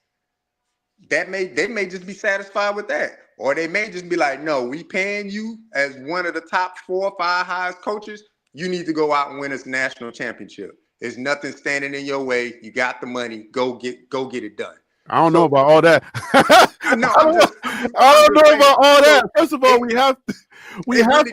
it depends on what the university wants. Because with some things will weigh over time. It's great that Colorado highest GPA ever and things like that for the football program and things like that. That's great. But I guarantee you, if you look and you ask those boosters that put that money together, I bet they'll be like, nah, we'll take a national championship if the GPA is 2.5. We'll take the national championship instead. They're not going to be like, we'd rather have the team have a 3.0 GPA and stay at 9-4 every single year. No, you're paying him to win, to be a winner. You're paying him to hold up. Too. So are we saying that a part of the ROI that 9-4 is not good enough? What, as far as being paid as like one of the top coaches? No, 9-4 not good enough. What's the number? 10-2? You start to get to the back end of that Oh, contract. 10-3. I'm sorry. Yeah, I mean, look, you start to get to the back end of the contract where it's like what, upwards of almost $12 million in a year. That's putting you up there. You be third at that point, highest paid coaches. I'm sure other coaches' contracts will supersede that at some point. But pay a coach Kirby would have to get paid $14 or $16 million. I don't think anybody's doing that. Georgia will. Because the highest paid coach in the another championship. Kirby Smart will be up there making $16 million a year. Kirby Smart could easily be the first $20 million coach. Let him run off 2 more national championships in the next 5 years. Well, that $20 million is how much the highest paid coach for the Kansas City Chiefs. That's how much he's making. So that's $20 million in the NFL. I mean, what do you think is going to take for Kirby Smart to make $20 million in college? Like two more national championships. Let Kirby Smart get 2 more national championships in the next 5 years. I guarantee you, they renegotiate that contract. He'll be up there between $17 and $20 million, easy. But you think he's about to pull up a 2 heist like that? That's not happening. It might. If you keep getting the number 1 recruiting class after recruiting class after recruiting class, I mean, you're putting yourself in the best situation to be in that position. And I honestly believe that's what CU is expecting to Coach Prime. Hey, but look, NIL is really playing to the strength of, dividing and making the playing field a little easier. I don't know that Georgia's dominance is coming back to where he wins 2 more like that. Like, it's not going to be easy. If that's how it's going to go, I doubt that that's happening. I look at it this way. A lot of people talk about systemic racism and things like that. I don't want to get to a political point, but if you already got a head start, right? So we look at it, 400 years post-slavery and stuff like that, all Jim Crow laws and all that stuff. We're looking at, there's an ethnicity that probably has a 400-year head start on us already. University of Georgia has a huge head start on the University of Colorado already. So there's not going to be any immediately leveling of the player field. You got to look at the universities that already have a huge head start. the Ohio States, the Georgias, the Texas, the blue blood programs, they have a tremendous head start when it comes to resources, money, facilities, infrastructure. They already have a tremendous head start. University of Georgia No, Stadium I probably don't think I'm six. suggesting that Colorado is about to be equal to Georgia anytime soon. I think what I'm saying is that the playing field is being equal, that where your Big Ten schools, I mean, the Big Ten has been winning it, lately, but I don't know that Kirby Smart, because if you remember, it was Georgia, everything Georgia, right? Yeah. But nowadays, and let me just say, shout out to Phil for the super chat again. He alone, hands down, has paid for this conversation that we're having. So shout out to Phil. Name a coach on the top 5 list without a natty other than D. Coach, come on, son. Like, why are you doing this, Phil? Wait, Why are you hiding behind the? It's Steve Sarkisian. Steve Sarkisian don't have a natty as a head coach. Now he's been a part of a program that won a natty, but he don't have a natty himself. Yeah, but it's not even fair to do that though. Like, Phil, why are you doing this? Because look, we're not comparing Colorado's recruiting class to Georgia's recruiting class. Just like the argument you just made about the fact that they've had years and years to build their stuff, Colorado hasn't been winning for 20 plus years. So recruiting is going to take some time. But that's what happens when you get paid, Harry. If you go to a job, right? You've been in the business world. Somebody gives you a new contract, they expect ROI. So that's part of the mandate for this contract. So you're saying that's part of the mandate for this contract? That it has to be. You in that profession as a coach, we're not paying you to be an okay program. We get somebody else in here and figure out how to be an okay program. We paying you to win and to be the best. You telling us that you can be the best? Because I'm sure Coach Prime had to pitch as well when he got the job. Like, sure, they sought him out, but you still got to make a pitch. But this is worth mentioning. Look, plan on changing your program. This is make it a winner. This is worth mentioning. Prime asked for more money for his staff. Yeah. Now, I know Marshall Faulk came in and some other guys came in, but even though he's a Gold Jacket, I wouldn't say that's an upgrade. I know that he's a Gold Jacket from the NFL, but his coaching resume is thin.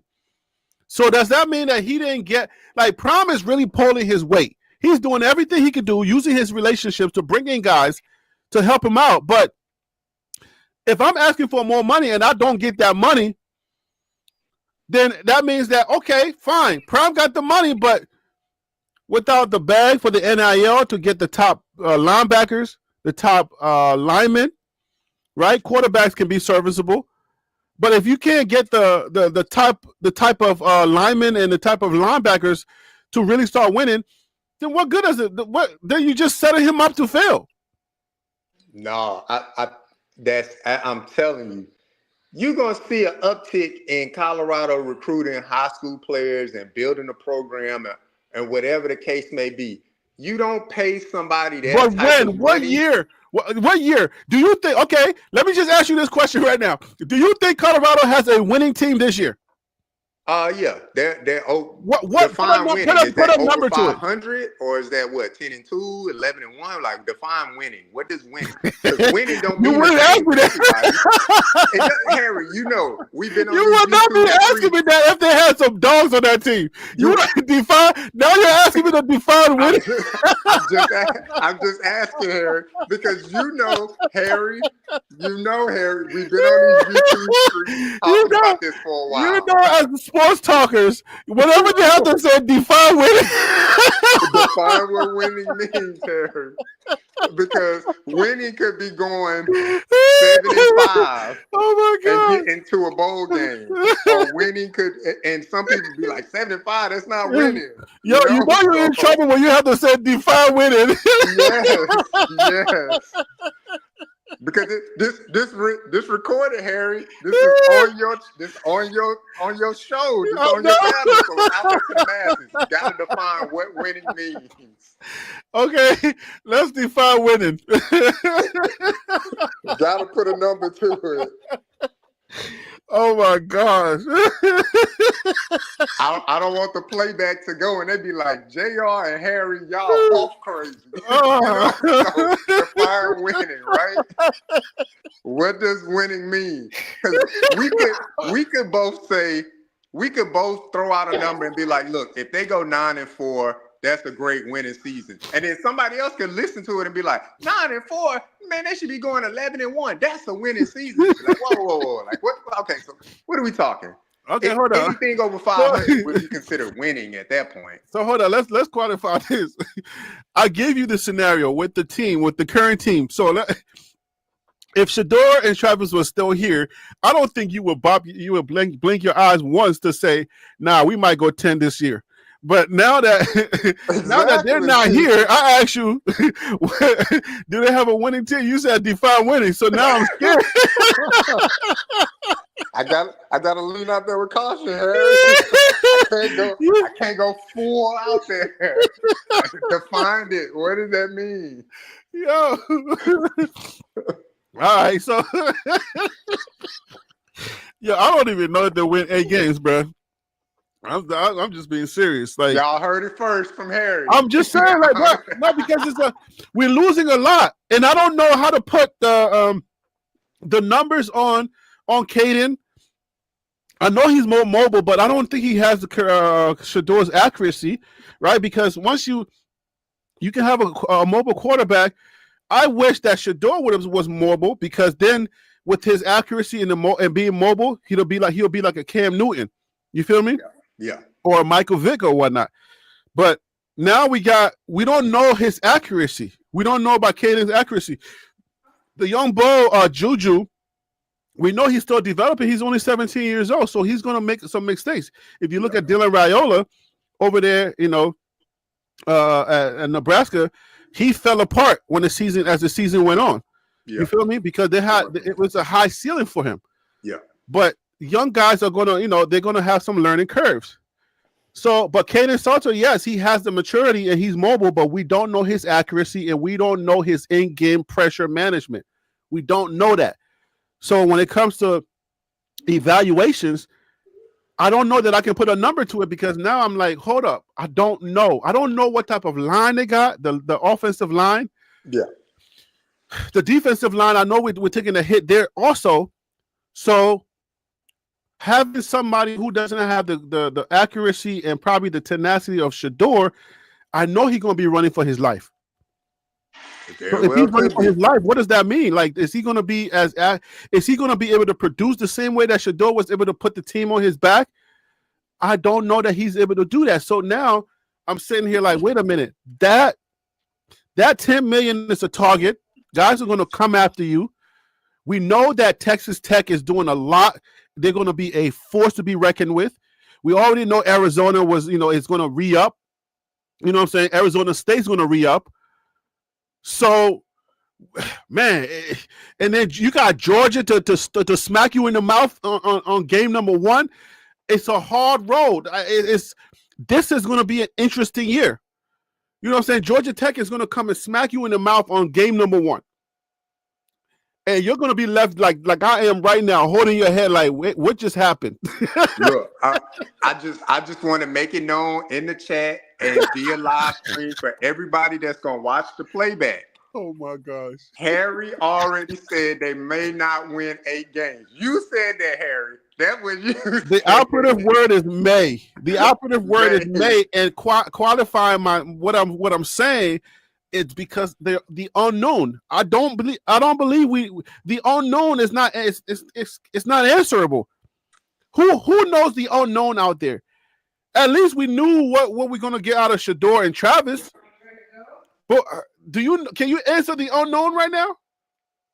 Well, no, I mean, what is your confidence level in what we got right now as players? Right now, as players, I'll answer the first question for what you said. Define winning or put a number on it or something like that. Yeah, let's put a number on it. I would say if they get back to 9-3, that's a winning season. You didn't regress by like going back a game. You pretty much stayed at the status quo of 9-3. So if you win a bowl game, they put you at 10-3. So are you wishful thinking because you said if you're not being very definite right now, bro? no, I am being You said definite. if they win 9 9-3. games, then. But no, I want you to give me definite numbers based on the confidence level that you have for the players that we have left. I can't. You trying to back me into a corner. I can't I'm do not. that. You see how hard it is? I gave you a number. Now you talk about the players that's left. The number you gave me was hypothetical numbers. If. Yeah, 9-3. Like they finished. You said if though. I want you to like if. There's a lot of like the English language when you say if. That means that you're not confident in the source of whatever you're trying to say if about. You're not confident in the players. No, I'm confident in the point of what's defined as a winning season to me. Like that was the original question. Like that's what I have. You're trying to define what a winning season is. Yeah, that's what I asked. I was like, Harry. Oh, okay. So a winning season is a bowl game. A winning season is basically a bowl game and being in the talk in December or in November for the conference championship. That's what you're saying. Yeah, relative. So basically, a repeat where you were last repeat of 2024 would be a winning season. Would be a winning season, in my point of view. So we'll take that for the first year of the $10 million. We'll take a repeat of last year. And is that the least we'll do? For me, can it fall below, right, like a little bit below, maybe to 8-4? Or it has to be at least a repeat of last year. I think at least a repeat of last year. So anything below that is a failure. You see how this get real technical? This conversation can get real murky. From a program standpoint, I would say no, because I mean, look. No to what? No. What do you mean? To if they fail a game back, like if they finish the season 8-4, from a program standpoint, I'll be like, okay, so they pretty much right on par where they're supposed to be. From a fan's perspective, now that's when we can throw in he's the highest paid coach and he should probably be finishing towards the top, or things like that. Now, not saying that finishing 8-4 is a bad thing, but that leaves you open for topic of conversation to say, well, you're the highest, the de facto highest paid coach in that conference, and you did not finish at the top. That's usually like the correlation that comes with it. You highest paid coaches usually finish towards the top. That you look at every conference across the board. Kirby Smart, he's usually finishing at the top. Nick Saban, when he was there, he's finishing at the top. Ryan Day, he's finishing at the top. Like all of these coaches that are being paid high, they're finishing at the top. But that's why I said that this is a setup, that this is a target, because you're not putting him in position to win because you didn't get him an O-line and you didn't get him a D-line. So you're just going to throw him some money, put a target on him, and say, good luck. That's not my problem. You came to the negotiating as a businessman. That's not my problem. You came to the negotiating. You're talking about from the school standpoint. That's not their problem. That's not their problem from the school standpoint. You know how business works. Hey, I'm scratching my head because I'm looking at this as a setup, because the first thing he did was ask for more money for a better staff. He didn't get that money. And he got that. Rob Livingston got paid. Pat Shermer got paid. They both got new contracts this year. They got paid. Rob Livingston, I think Rob Livingston is the highest paid defensive coordinator in the Big 12. Wait, was it for maintaining his current status, or was it to bring in more coaches? I think it was both, and they brought in more coaches too. Who did they bring in? Andre Gerard, another offensive line to help out with Gunnar White with the upgrade they made for they changed Gunnar White's duty title. They brought in Andre Gerard. to be on that offensive line staff. You bring in Marshall Faulk. Are we just talking names, or are we talking resume now? No, but that's a part of the coaching staff. Like, you brought in additional people within the No, coaching I'm not staff. talking about able warm bodies. Oh, look, man. Come on, is it fair to discuss that Marshall Faulk has nothing on his resume? Is that not fair? I mean, yeah, that's fair to discuss. So but that's an able warm body. Like, what are we talking about? Like, we're saying coaching. We're not talking about somebody who played the game. We're talking about somebody who's been coaching and who can coach his way out of a tough situation. It's his duty. You can play your way out of a tough situation, but can you coach your way out of a tough situation? Is Marshall Faulk's duty title not running back coach? He can run his way out of a situation, but can he coach his way out of a situation? I don't mind taking those strays from the fan base because, listen, is it fair to say that you're bringing a bunch of guys that don't have the resume? As a coach, I ain't talking about, look, it looks good and it feels good to have a bunch of gold jackets, but if you melt that gold, it doesn't turn into a nugget. Sure. I mean, look, I understand what you're saying. Is experience a key to success? Absolutely. Right? We would love to have the most experienced running back coach. Name a running back coach, in college football that's been doing it for 15 years. We want that guy. He coached legends. Get him, bring him, and he'll help us get the running back room turned around. But there's also in the nuances of you got to start from somewhere, right? Nah. We can't. Year number what is year number 3?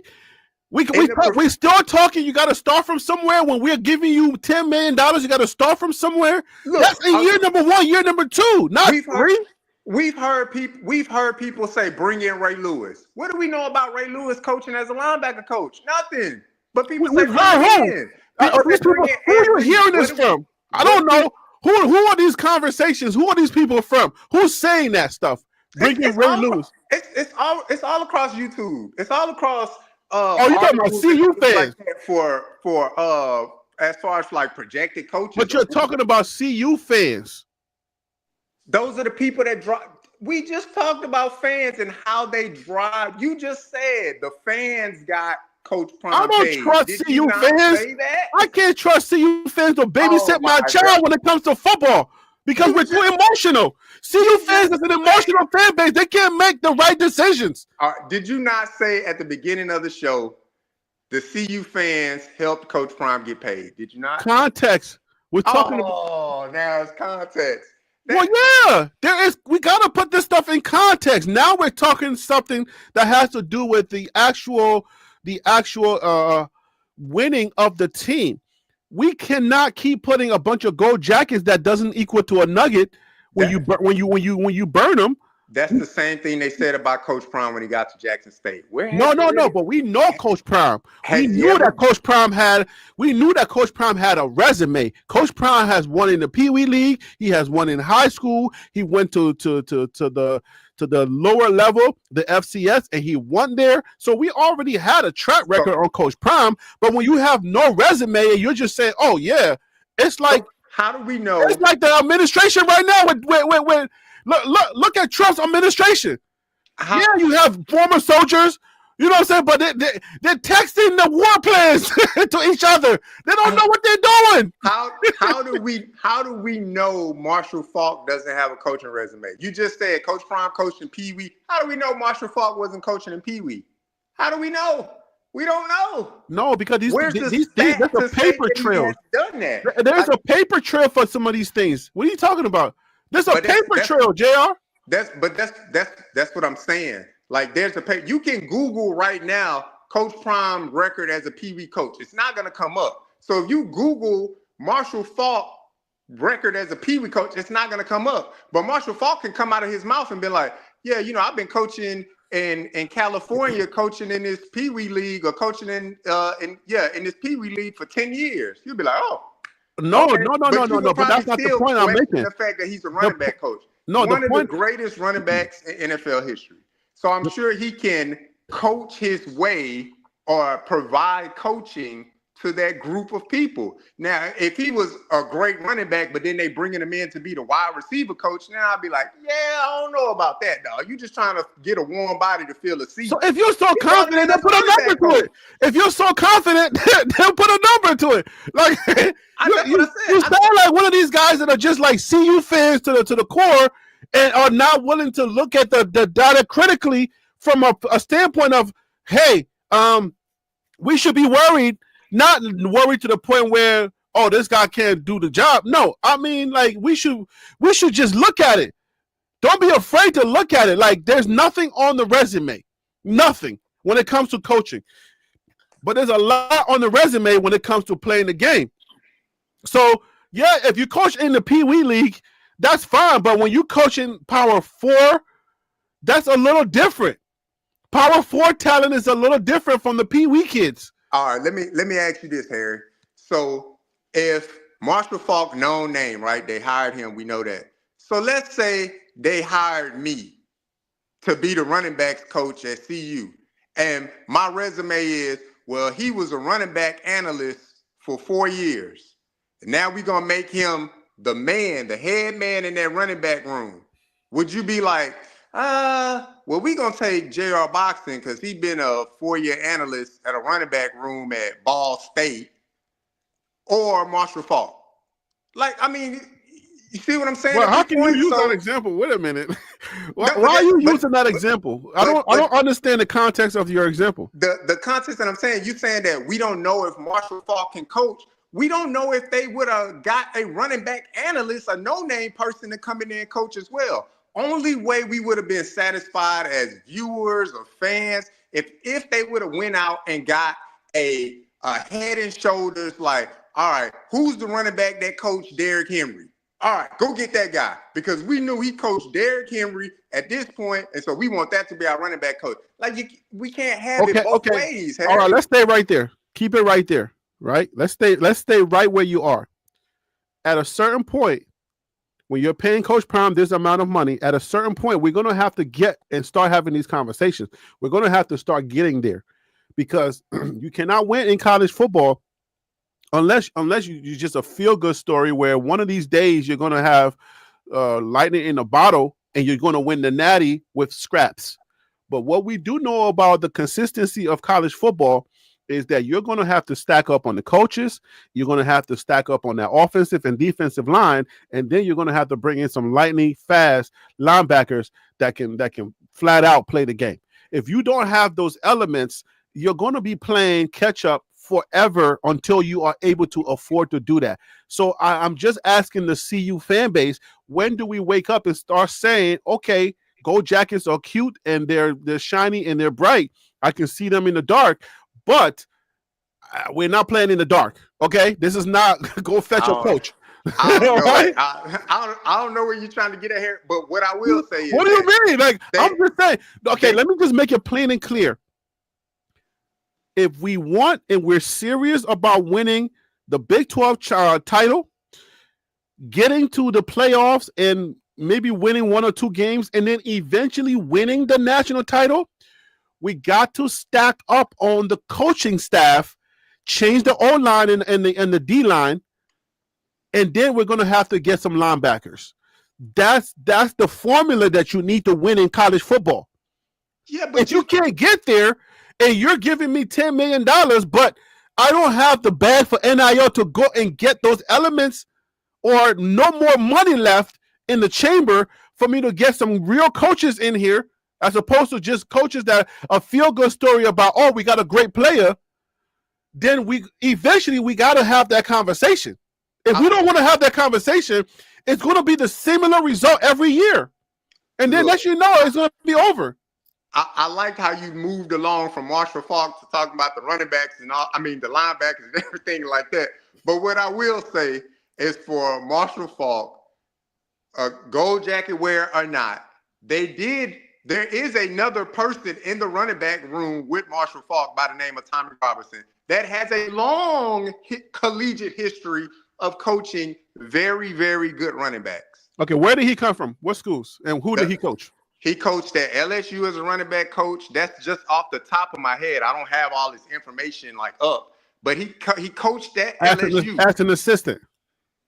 No, as the running back coach at LSU. What year? Not an assistant. He was the running back coach. Now, he has made stops as a assistant in the running back room along the way, but he has been a running back coach in his professional career multitude of times, not just one. What year did he coach at LSU?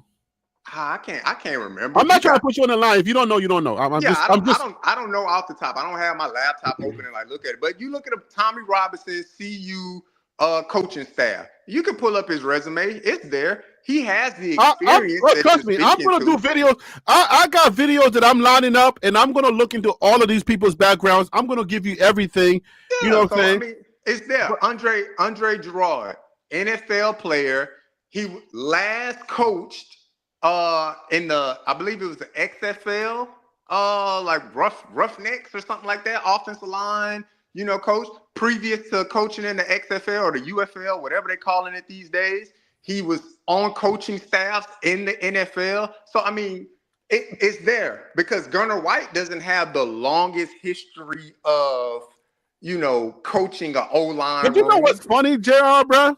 What's up? You have so much confidence when you're laying this stuff out, but your numbers are not equaling to your confidence in these coaches. That's why I was saying 9-3. You want to define what winning is at the top of the conversation.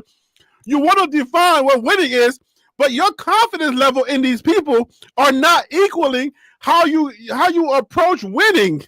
No, I'm saying define winning, or when I ask that question as far as define winning, I'm saying that for the people that are listening. Like, people are going to go back and listen to your show. So, like I said, I could have stepped out and said, oh, Big 12 championship, that defines winning, but that's not the only thing that defines winning, because somebody else could come back and be like, nah, I think 10-2 is a pretty successful season, and they not win the Big 12.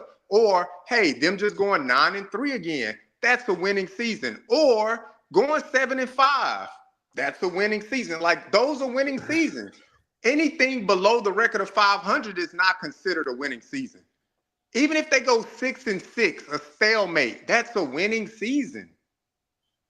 Yeah, that is a winning season. They go to a bowl game. That's a winning season. So that's why I asked the question, because your viewers that are going to go back and listen to this while they're at work or driving or at home cleaning up, whatever the case may be, like that's an honest question. That's why I was like, whoa, define winning. No, but I only push back on that because if we had DJ Lagway, if we had get back BJ Green the block bully, if we had a solid team, you'll be like, you won't blink. You'll be like, oh yeah, we're gonna get that, and that'll be it. You know what I'm saying? Oh, we about to do this. But when you're not so confident in the guys in the locker room, then you'll be like, I don't know. You might want to defend. Look, I can say this. You might want to defend. I can say this. When CU went 4-8 the first year, when you had the Shador and Travis and Jimmy and those other guys, and they went 4-8. The following year, right, this past year when they went 9-3, we were all having the conversations before the season started to say, well, what you think their record going to be? And I went out there and I said, well, I think they'll probably win 8 games, right? And people are like, man, you got Shador and you got Travis, and now we just got BJ Green and this and this. They should go 11-1. They should do this. They should do that. But for me, I'm like, I think 8-4 is a winning season. Like, that's winning. That's right? What I said too. That was my record. But that's what I'm saying. For other fans, people have different perspectives as far as like what winning is. But there's a lot of people that are not living in reality. Yeah, that's why I said you have to like, whoa, what is winning? What does winning mean? Because we could both say 9-3 or 8-4, and somebody can leave a comment on your show later today or tomorrow and say, y'all both crazy, 10-2 or nothing. That's winning. So that's why I said it like that. Well, then they gotta define it based upon the contract. Like based upon if we're putting it in context and we got to say, hey, based upon the $10 million contract, what does winning look like? Then yes, it's plausible for somebody to say, well, if you got $10 million and you don't win 10 games, then you a fraud. right? Then Yeah. you don't deserve to have $10 million.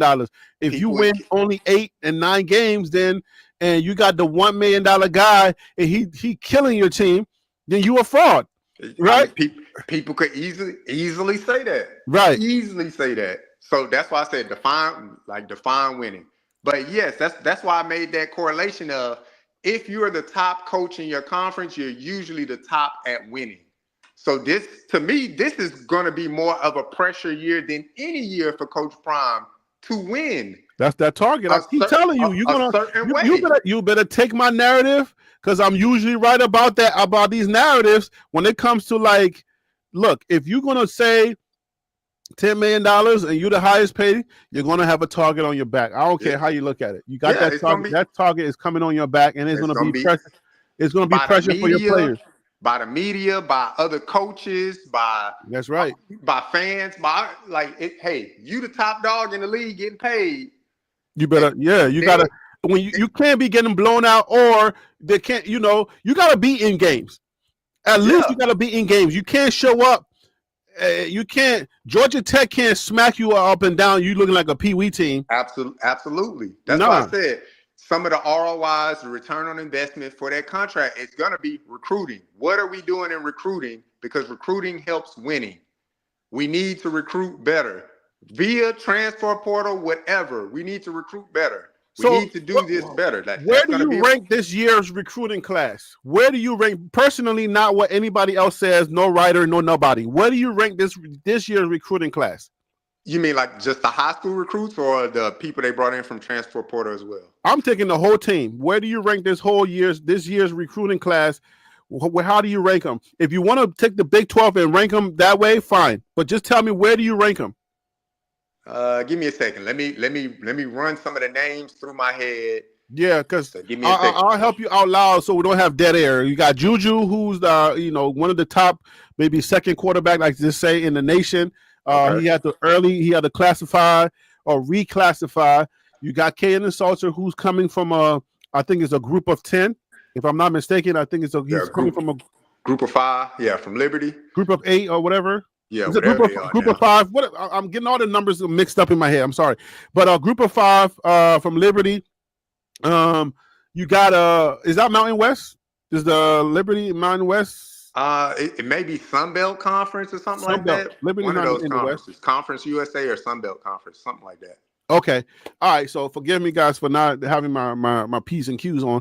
But anyway, so he was one of the top players. He's a mobile quarterback, and he's going to be able to move a little bit more. We don't know his accuracy. We don't know how accurate he is with the ball. His pressure management, in-game pressure management, we don't know that information. All right, but we think he may be a good addition to the team. And then you got the lines. You got the line. It seems like we're celebrating our sophomore as the best lineman that we got because of how he did. How he did in freshman year. So we got Cash Cleveland and we got Jordan Seaton. Yeah. That doesn't give me a lot of confidence, to tell you the truth.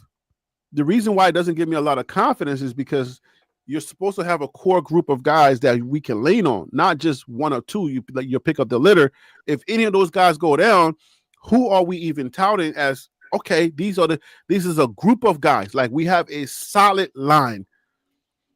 Yeah. Has anybody made a video on the line and say Colorado has a solid line? What has Buffington Prime? Have they put out anything? Anybody who does the analyzation of the not that I have seen from Buffington Prime. I know David Talks Buff. He's put in a lot of work when it comes to, hey, let's highlight some of these guys on the offensive line, as well as Sports Talk with B. Watts.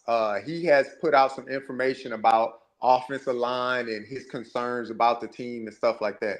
So what kind of research is B. Watts doing? Because I've heard his name a couple of times. Is he digging deeper, or is he on the surface? You know what I'm saying? Is he a pom-pom shaker, or is he going in there and getting and pulling the data? No, he go in and pull the data, but information it is opinion based. I rock with B. Watts. I'm on his show. I communicate with him on Tuesdays and Thursdays, and we talk about sports and we pull out data and things like that. as far Okay. as like certain position So, groups, stuff like that. what conclusion has he come to as far as the line is concerned? I don't want to totally speak for him, but I gotta bring him on the show. Maybe we gotta do a collaboration show, or maybe but he has. I can say this: he has concern as well. Like, and I think everybody's concerned. And the reason why we're concerned, like me included, the reason why I'm concerned about the offensive line, because of what we saw last year. Offensive line was greatly improved from the first year, but at the same time, still underperforming. It's still an area of concern. And then we don't have the money to really go after those beefy guys. We don't have the money. Colorado does not have a bag to go after like transformational players for that line. Yeah, I mean, but that takes time. I mean, what we can say, but how much you see what I'm saying? That's where I go with my conversation. That's where I go. If it takes time, how much time does it take, and when would it transpire? Because now we have $10 million target on us. So how much time is that going to take? Is that 3 years, 4 years, 5 years? I don't know. I can't put a number on it. But what I can, it could That's be where this I'm year. at with it. That's exactly where I'm at with it. It could be. Look, Harry. It could easily be this year. What I can tell you the things. How can it be this year? We're still recruiting. I can tell you the things that we do know. We're in spring training. What are you talking about? Look. This is what I do know about the offensive line, about that group in particular. All right. So they went into the transfer portal. They addressed some needs. They went into the recruiting class and they brought in 4 offensive linemen. Additional to the transfer portal and the recruiting class of bringing in 4 offensive linemen, they also brought in 2 coaches to that position room. So you have 3 total coaches there, and you brought in 4 high school guys, and then you brought in 4 or 5 transfer portal guys. So they have Coach Prime has made the considerable effort to say, look, I know the offensive line is a sore spot. Let me bring in 2 more coaches, because last year the only coach that we really knew about when it came to the offensive line was Phil Loho. Gunnar White was there, I believe, but we only knew about Phil Loho. They're making it publicly known now. You got Gunnar White, you got Andre Garrard, and you got George Hegeman. So they're making it known, like, these are the 3 coaches that are in that room. Gunnar White being the lead, the other 2 being assistants to Gunnar White. They brought in 4 or 5 transfer portal offensive linemen, and then they went and got 4 high school offensive linemen as well. So that's what we know. Okay, for that to fester, right? Offensive line? No, but we know that the concerted effort to be a better offensive line was put in via the coaching staff, rearrangement of the coaching staff, bringing in more coaches, and bringing in additional players. That's what we know. Okay, for all of that to transpire and for all of that to matriculate, right? It takes time. We already saw Jordan Seaton and Cash Cleveland play, so we know that they'll be ready. But we know that as an offensive line, it runs as a unit. So if you have 1 or 2 guys, their frustration is going to be, well, dang, if you would have done your job, then I didn't have to do X, Y, and Z. Like, we need everybody to do their job. So we know that line is not doesn't have cohesion yet, right? Because first of all, you got to bring in new guys, and the 2 guys that are there, maybe they'll work out, maybe they won't. We don't know. All right. So we got to wait till the season starts for us to see how guys are going to be playing. But that's a whole unit they have to move as a unit. Yeah, absolutely. I agree with you. I mean, they have to move as a unit. That's why I said we could look at the offensive line this year and be like, man, they look 10 times better than they did last year. And it may not even be about the players. It may be about the play calling. It may be about the read of the quarterback. It's so many different facets that go to that. That makes sense. So it's a lot of things into it. But that's why I said, let me just highlight the things that we do know. We know that they targeted high school linemen with Juju. we're gonna get a quarterback. We're gonna get 4 high school linemen to come in with that quarterback. That's what they did. We know our offensive line didn't play well, whether it was just because the offensive line that we had last year, they just weren't good, or maybe it's playing style, maybe it's Shador, maybe it's, it's so many different factions of that. But we could look at the first game, what is it, August 29th or something like that, against Georgia Tech on a Friday night, and be like, dang, them boys look fired up. They look good. They look, it's the whole 360, and they playing against a team in the ACC. Ooh, it could just be a whole different outlook. Bruh. It's a lot that goes into it. But Let me tell you continuity is the that key. That Georgia Tech. Yeah, that's gonna be a big test for sure. Oh boy. Yo, if CU beats Georgia Tech, I'll be like, oh, we going all the way. Nah, I ain't jumping out like that. Nah, I'm jumping out like that. If we beat Georgia Tech, we're going all the way. If they beat Georgia Tech, I still need to see more. How did we beat them? Did we beat them via the ground, or did we beat them via the air? So if we beat Georgia Tech, it's going to say a lot. It's going to tell me that we have some secret places that we haven't looked at, or we don't know this team. We don't. It's good to not know the team, and then they come out and they overachieve our expectations. But yeah, it's absolutely. also scary not knowing the team, because it's like, we don't know how you guys are going to perform. That's why I think like this year is a bigger year for Coach Prime to like show like, all right, what my coaching chops, because since he's been a collegiate coach, he's had 2 in Travis. Mm-hmm.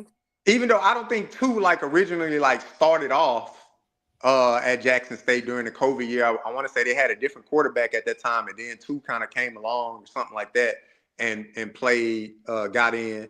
But nevertheless, you don't have those guys there anymore to say, well, I know exactly what they're going to do. I know exactly what Travis and I know exactly what Shador going to do. You don't have that anymore. So I think Coach Prime is even going to be more of a stickler on the my bad, coach. He ain't trying to hear my bad this year.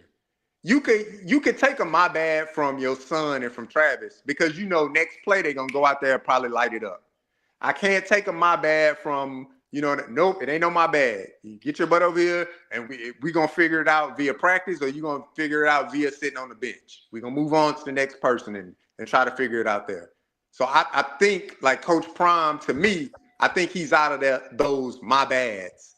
Like, he's not trying to hear from coaches. He definitely not trying to hear from players. So overall, this contract, I know, what's his name? DCB channel. I know he's saying it was not a target. He said it's not a target. It's a signal that Coach Prime, he said it's not a 10 minute. It's not a target. It's a signal that Prime ain't going nowhere. It pulled the rug out from under negative recruiting. Okay. Yeah, I can agree. I mean, I can agree to that. I think it's a target. It's naturally a target, because whenever somebody gives you more money and they say, hey, man, you have become the 4th paid college football coach and you just been coaching for under 4 years, it's a target, because coaches are going to try to prove their worth against you. Naturally. I mean, that's what competition is all about. Yeah, absolutely. If I'm getting $700,000 to coach, and I come coach against you, you're the $10 million man. You're the golden child. And if I beat you, I'm just trying to make a point and show the world that you're not worth $10 million. That's what it's going to be. And a lot of coaches are going to come in here and say, oh, you're the man in the Big 12, and you haven't even smelled a Big 12 title. You haven't even won any bowl game. Every bowl game you go to, they beat you like a stepchild. You see what I'm saying? The narrative that is going on now for Coach Prime in bowl games, Coach Prime does not know how to get his guys prepared for bowl game, for the big game. That is true as well. For me, I don't put a lot of stock into bowl games. Like, unless you're playing for the national championship, or unless you're in that, that national. But that is your national championship. Run. The bowl game should be your national championship. Back in the day, traditional football, yeah, like back in the day, yes. But now it's kind of like you could go to a bowl game and not even have players like playing. We could go to a bowl game this year and it'd be, let's say it's the Pop-Tart Bowl. And Caden Salter may be like, yeah, I ain't playing in the Pop-Tart Bowl. I'm good on that. You see what I'm saying? So you go into the bowl game with maybe your third string quarterback because your first string quarterback not going to play and your second string quarterback jumped in the portal. So now you're going with the third string guy. So it's, just things like that. That's why I say I don't put a lot of stock into it. It's good for the university. It generates money, TV revenue, blah, blah, blah, whatever. But it kind of has lost its luster unless you're playing for that, those top 4 or top 12, teams at this point now that's in the college football playoff. The way I look at it, first of all, college football need to change a few things. If we're paying these players, they got to play every game. That's how I look at it. If we're paying these players, you got to play in the bowl games and you got to take it serious. Number one, your end of season games are playoffs or bowl games. So we take the bowl games as our playoff game.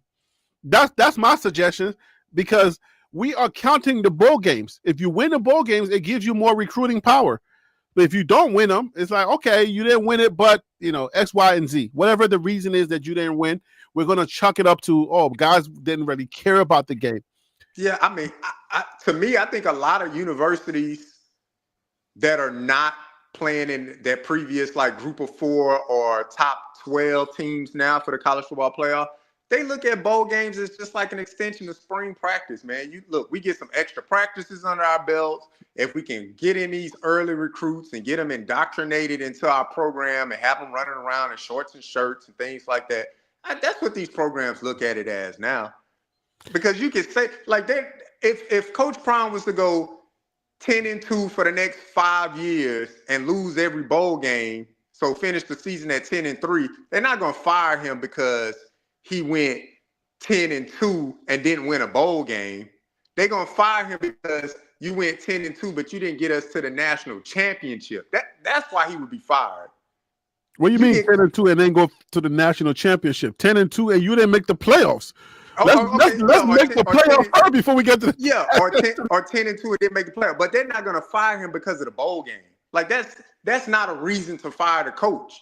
Like, you didn't win a bowl game. You didn't win a Pop-Top Bowl, so we're going to fire you. They're not firing you because of that. They firing you because you didn't get to the college football playoff. That's why you're being fired. Well, so you could essentially go 10 for the next 5 years and not make the college football playoff.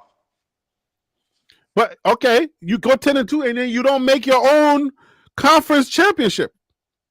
Or that. So that's why they would fire him. It wouldn't be because he lost the bowl game.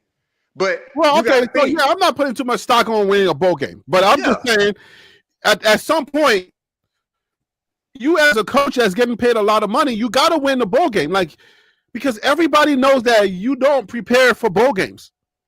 So you got to win one because it's a championship thing, right? Like if you can't win a championship, then everybody's gonna know that you don't know how to win a championship. So a bowl game is having a championship under your belt. Like, I won a championship. I don't think it's the bowl game. I think Big 12 championship, yes. Like, you need to win a Big 12 championship for sure. A bowl game, he can win the Big 12 championship, not make it to the college football playoff, go play in a regular old run-of-the-mill bowl game and then lose it. They will still be like, then yeah. I mean, if that in that scenario, I'll take that scenario any day, right? I'm fine with that. You go then what is going to transpire? What message that's going to send is that, okay, we didn't really care about that. Most of the players were tired. They wanted to go home. They didn't care. So I'll get that part. But you don't win, or you don't go or win in your conference championship, right? But then you're not winning bowl games. So it's like, okay, Coach Prime has not won a bowl game. He didn't. Okay, the Celebration Bowl is the championship for the black for black college football. Yeah, but people took it seriously when his understudy won it. But Jackson State, if Coach Prime decided to stay at Jackson State and he continued to lose the Celebration Bowl, they're not going to fire him because you're winning the SWAC every year.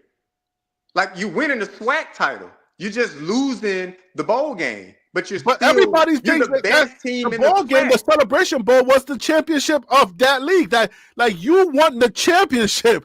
I don't think anybody is taking off on that Celebration Bowl. But The that's what I'm Celebration saying. Bowl is the championship. The Celebration Bowl is not the championship. The SWAC title is the championship. The Celebration Bowl That ain't is how a people bowl. are looking at it. It's a bowl.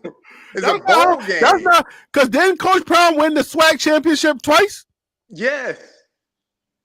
That's what I'm saying. Like, if you win the conference championship, you're the conference champion. But then The tell me why his record is tainted because he couldn't win the Celebration Bowl and he went there twice. Why is his record tainted if he's a champion regardless of that bowl? It depends how you look at it. At that level of football, people want that bowl game to be the championship. But it's not. It's a bowl game. That's why it's called Celebration Bowl. It's not called Celebration Championship. It's called Celebration like you Bowl. just said, if the fans are the ones that decide the gravity of this thing, right? Because you did you did everything you could do, but you can't win a Celebration Bowl, and the Celebration Bowl is the final game. It's the championship because we ain't got nothing else. But I don't think it was the Jackson State fans that cared. It's it's football. It's football. It's black football. Let's just call it what it is. Okay, it's black football.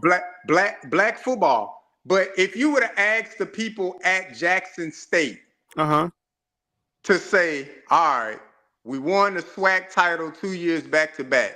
Do you care that we lost the Celebration Bowl? No, because we won the SWAC. We the best team in the SWAC. I don't know, bro. That's like if you ask a CU fan. Hey, did you see the communication that was coming? You know what I'm saying? Did you see the communication that was coming out after his understudy won it? That's like because not everybody. A lot of people were saying his understudy did what he couldn't do. But that's because he left the program. I'm telling you. That's not only because he left the program. Yes, it's because people were hurt that he left the program. People felt like he sold them a dream of black excellence. They were already black excellence. He just made them realize it even more. That's all it was. If you already in the black community in black football, believing in it. Yo, like JR. They didn't Boxing. believe that they could win Listen. Coach Prime got there. In HBCU football, the Celebration Bowl is the championship. I don't care how you look at it. That's a double entendre. You can't say the Celebration Bowl is a champion. It's called a bowl because you're looking at it from not the culture standpoint. You're looking at it from a college football fan standpoint.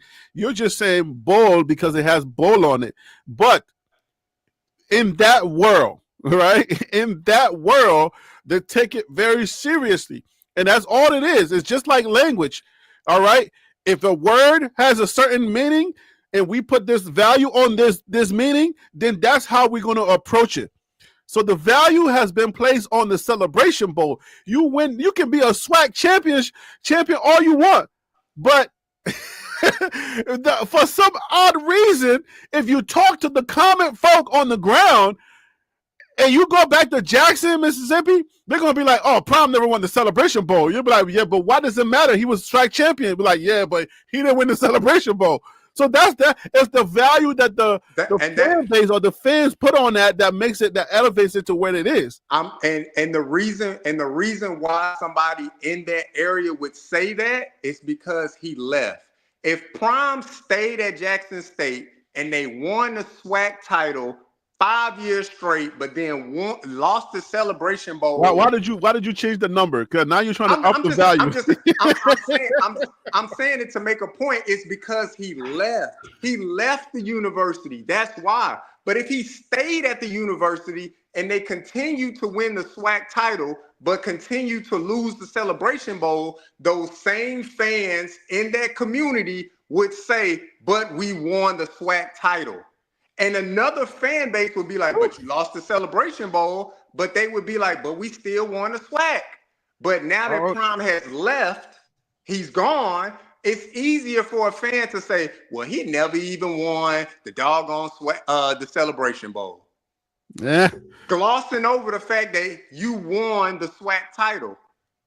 Like, I don't know. You're actually the champion of your division. I would love to get an HBCU person that focuses on HBCU football on here to quantify or to even quantify this argument, because I feel like I don't know that they put the same value that they put on the SWAC championship that they put, because the argument is I'm always hearing in the HBCU corners and people that talk about that sport or people that talk about that league, I'm always hearing like the Celebration Bowl or the bowl is more important than the actual SWAC championship.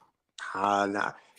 It's like I said, if TC Taylor were to turn around, win the SWAC title this year, but then go to the Celebration Bowl and lose, you can go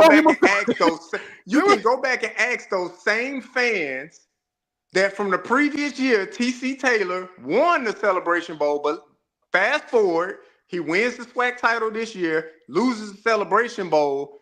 Those fans will say, well, he won the SWAC. That's what they'll say. And then if TC Taylor decides to leave, they'll be like, well, dang, he left us and he couldn't even win. He only won the Celebration Bowl once. I mean, that's what fans do. Those are that's fans, man. But when Coach Prime was winning, I'll put that to the test. I'm gonna ask.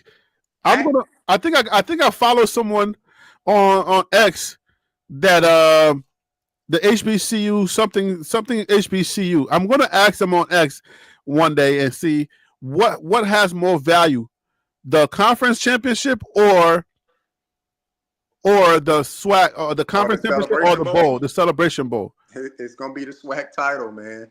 They not hanging up banners for the Celebration Bowl. They're hanging up banners for the SWAC and the MEAC title. That's what they're hanging up banners for, man. I didn't graduate from an HBCU, but I grew up in Houston, Texas, familiar with the University of Texas Southern, HBCU, familiar with Prairie View A&M, an HBCU in those areas. You can go. They got the titles up. SWAC titles. They don't have Celebration Bowl titles up. You're not hanging Celebration Bowl. You're not going to what, I forget what, I believe you said you went to like UNC Greensboro or something like that, right? I went to UNC Greensboro, but for grad school, I went to Bowie State. Bowie State. You're not going to Bowie State and they hanging up the Pop-Tart Bowl banner. They're not doing that. Bowie State probably going to hang up the MEAC, right? Bowie State was in the MEAC, correct? They're probably going to hang up a MEAC title. I'm just, come on, Harry. You know I'm talking the truth, man. Come on. No. I ain't talking about Pop-Tart or any other bowl. I'm talking about DC's over here waiting. I'm talking about the Celebration Bowl. That feels like it's a black championship. Let's bring DC in. Maybe he can add some value to this conversation. DC, welcome to the show, brother. How you doing today? What up, everybody? What up, JR? Good to see you, brother. DC, what's happening, man? So let's see if you can add to this conversation, DC. Right. What do they value more in Black land, right? In Chocolate City? All right. So having went to Alabama State for a couple of years, I will tell you, which is the HBCU SWAC school. It's like this, and JR does have counterpoint, I gotta admit, it's that if you win the Celebration Bowl, yeah, that's gonna be big. If you lose the Celebration Bowl, then the SWAC championship becomes important for folks that's talking smack about you losing the game. So the goalpost moves pretty regularly in there. But I will say is that the thing as a football fan, and again, this is outside of SWAC, it is an eyebrow raise to say, well, wait a minute. You had 2 first-round draft picks and did not win, which can consider a lower tier of FBS. And so that's the issue, that's the knock in the community that on Prime is that the talent that he had, he should at least won one of them. So is it that they're putting the value of the Celebration Bowl does it change? Is it equal to the SWAC championship, or are they 50-50 like we talked about earlier with persona versus talent on the field? What is Chocolate City doing with the Celebration Bowl when it comes to value versus the actual conference championship? Right. Well, for the SWAC, that's going to be important to everybody in the SWAC. Of course, So if you win it, what's the level? then What's I the mean that is a hierarchy? Is big it deal. SWAC celebration or celebration SWAC? I'm gonna be honest with you. Y'all both, for some fans, is they want to win because a lot of people that are HBCU football fans aren't necessarily SWAC fans. They're just HBCU football fans. So their focus is on the Celebration Bowl. Whereas most folks, let's say outside of the SWAC, most folks outside of the SWAC, inside the SWAC, the SWAC championship is a big deal. So does SWAC and MEAC both vie for the Celebration Bowl or no? Yes, they do. So then It's if you more of a think about bragging it, rights game. It's almost like this: Alabama and Auburn can play, and you can win the national championship, but you better not lose the Iron Bowl. so that's determining the Weird. value. It's the fan base is Yeah, that's determining the weird. value. Yes, weird, but that's the way it is. What are your thoughts, JR Boxing? I'm not sure if you what are your thoughts about that? That's what I'm saying. I'm saying that the goalposts will always move. That's why I said if Prime stayed at Jackson State, and I just added 5 years just to say he stayed there another 5 years, and he won a SWAC title every single time, and he lost the Celebration Bowl every single time, people around Jackson State, Mississippi will say, he won the SWAC title. I don't want to hear it. He won the SWAC title. They wouldn't care about the celebration. They'll be like, okay, yeah, we got the Celebration Bowl, we lost, but we still the SWAC champions. The people in the MEAC or the people outside of Jackson State, the other SWAC schools in Jackson State be like, well, I mean, you still didn't win the Celebration Bowl. You still keep losing to teams in the MEAC. Exactly. That's true. That's what they'll say. DC, if you go back to Alabama State right now, they got SWAC titles up. They don't have no Celebration Bowl title up. They're going to have a SWAC title up. That's what they're going to have. That's what the school. Well, that's because that's your immediate championship. That's your conference championship. But if we take it outside of your conference, so then it seems like the HBCU national championship is the Celebration Bowl. Look, I'll bring this to you. I'll bring this to you, Harry B. Jackson State was so dominant when they went 13-0. They were saying that they should play North Dakota State. You remember hearing that, DC? Instead of going to the Celebration Bowl, they should play North Dakota State instead of going to the Celebration Bowl. That's what people were saying. Yeah, and they were nuts too. But yes, they were saying it. They were saying that. So that's what I'm saying. Like, but what's the point on that? I'm not devaluing the Celebration Bowl, but what I'm saying is that the fan base, SWAC, Jackson State, all together, man, we are such a dominant team. We probably should play North Dakota State instead of playing the MEAC school. But that's it. But I'm trying to tell you, that's the value that the fans will place on certain things. And you see how quickly HBCU. No, but hold on. Let me lay this down. Let me put it like this way. Because you're always looking for white validation. Let's just get that straight, right? FCS, you don't have the money to go to the FCS championship. You look for it, but you don't have it. But you will settle for whatever it is that you can afford, which is your championship. That's Celebration Bowl. So in Chocolate City, the Celebration Bowl, that's our Cadillac. Isn't that how we look at it? I'm looking at it from this point.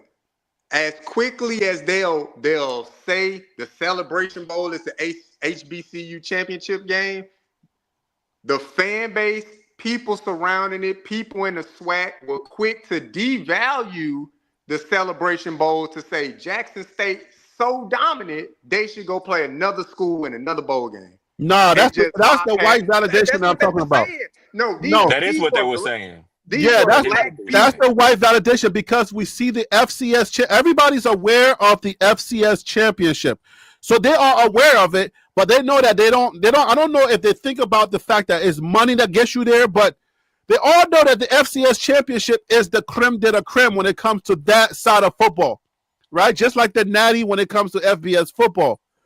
But Right, but if you gotta settle for what you can afford, which is like, hey, this is our national championship, which is the Celebration Bowl. And in essence, that's the argument I'm making. I'm not saying the SWAC or the MEAC is not, it doesn't have more weight, but the fans decide what the value of it is. And that's what I said. I agree with you to the fact that, yes, in our culture, we consider that a championship game. But if Coach Prime stayed at Jackson State and won the SWAC 5 years straight and lost the Celebration Bowl 5 years straight, people would say he won the SWAC 5 years straight. That's what they're going to say. No, they won't care people about who are in the SWAC would say that. If he's in the SWAC.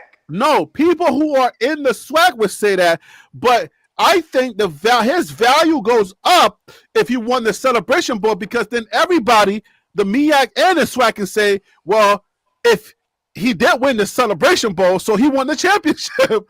So I feel like the argument can kind of go both ways.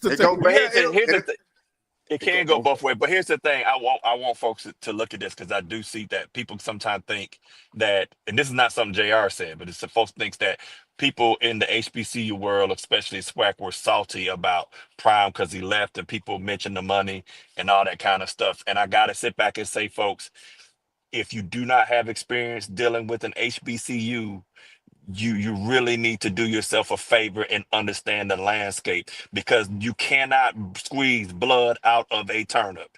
If the money isn't there and he took the position, so it was a handshake. JSU needed a coach. Prime needed to come to a school and coach and not be a coordinator. So that worked well. We got to understand that was a mutual agreement that worked.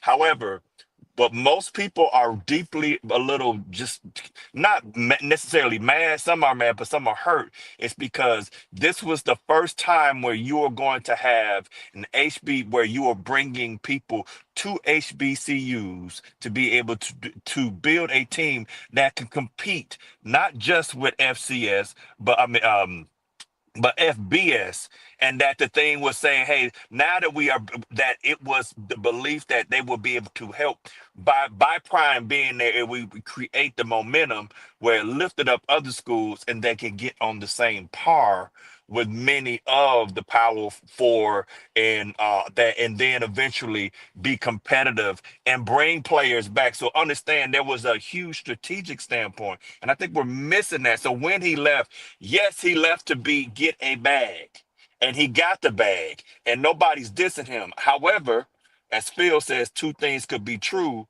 If you were just to imagine what it would have been like had he stayed and build up the revenue and build to other schools, the impact that would have made for our community as a whole, where we would not have to get the white validation because we would already have the respect of college football.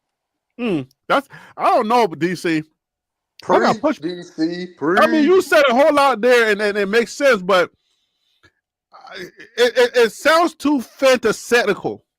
It sounds like a fantasy. Well, it is because we at the end of the day is we kind of move. Understand? We move goalposts too. We sit back because I got to keep this funky, man. We can't sit back and say he lifting HBCUs up. I heard all that. Then when he leaves, well, he got to chase the bag. Well, which is it? Because if we're going to say chasing the bag is bigger than the community, then go look at that statue that's at Tuskegee where Booker T. Washington is lifting the veil. You have to sit back, and I'm trying to take it into the direction, and I'm going to put it back on football. But at the end of the day is you have to have, it's going to be long-term suffering for big-term strategic goals. It is that way. You can't just jump off and say this because now we're supporting CU, and how much of that money is going back into the Black community? Man, Boat is doing good. man, y'all always trying to save the black community. Sometimes you just gotta take what you gotta take, because life is too short to be trying to save a whole community. Like, But that's fine. Just say that. That's fine. You ain't gotta say that. Say that. You ain't gotta say that, because that's controversial. But then don't turn around and say don't turn around and come in with a staff like Moses. You can't do that, or people putting him up in that position. Yeah, I had no expectations of Prime other than go out there, be the best coach you can be, and improve your career. Not necessarily to be the savior of HBCU football. Same for me. That's why I said it's almost like people forgot about they already had black excellence. When Prime came in, it was like, oh, well, we black excellence again. No, you've been black excellence. You've been there. You've been black excellence for years and years and years and years. Prime came in and just was himself. He did it his way. He was loud. His persona exceeded HBCU when it shouldn't have been that case. Let me add this, because this is from a financial standpoint. Let me add this, and then we'll move away from this thing, because this conversation can get heated. When I was watching How to Get Rich, something that Phil sent me, and the guy I forget his name, whatever his name is, in Get Rich, on Netflix, or How to Get Rich on Netflix. But he says, look, if you want to live your rich life, right? I'm going to tie it to the HBCU situation in a second. Give me a second. If you want to live your rich life, you got to make incremental changes. You can't take a look at your situation and be like, oh my God, my situation is so dire, I can't do anything. If you're in debt and you're over your head in debt, you can't look at it and hide your head in the sand and not make any changes. If you want to be rich, or you want to live your rich life, the best life that you want to live, you got to take whatever you got right in front of you, deal with it head on, and then make incremental changes, and then you're going to be able to achieve the goal that you have, that you want to live, or whatever life you want to live. Let's bring it back to the HBCU situation. Like you just said, JR, we have excellence already. We don't need a Dion, but guess what we got to do? We got to be truthful to what we got. We got to look at our situation, and we're going to have to face it head on. Do we need a Dion to save us? No. We need to be able to, first of all, take care of everything we got. Make sure that we take care of the people that are playing the game. Make sure that we're not hiding money. Make sure that we're not doing whatever it is that causes us to not win in our community. All right. If we do the incremental things that we need to do, put more wins, we can take the money that we eventually have, and not greedy people. We can save our community where we're not depending on one person. But sometimes we're not willing to do that.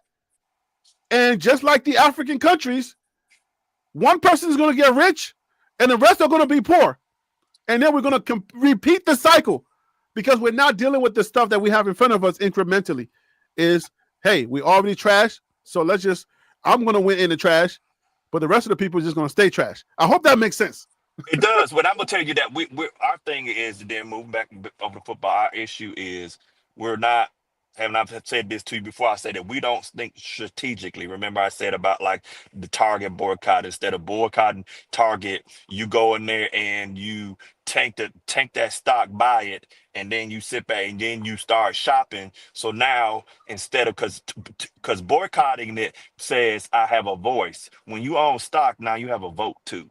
So you get to determine what corporate policies is. One, it is an immediate thing and it has an optics to it. The other one has an outcome. As far as this goes, I think sometimes what gets us in our community is that we're willing to pay outward retail, but inwardly we want a discount. It doesn't work that way. Because there's cost. Every business, there's a cost for you to do this, Harry.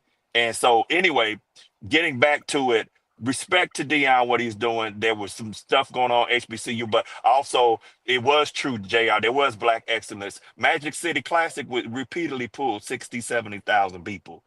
So at the end of the day, and then the Bayou Classic. So we know that we can pull in numbers.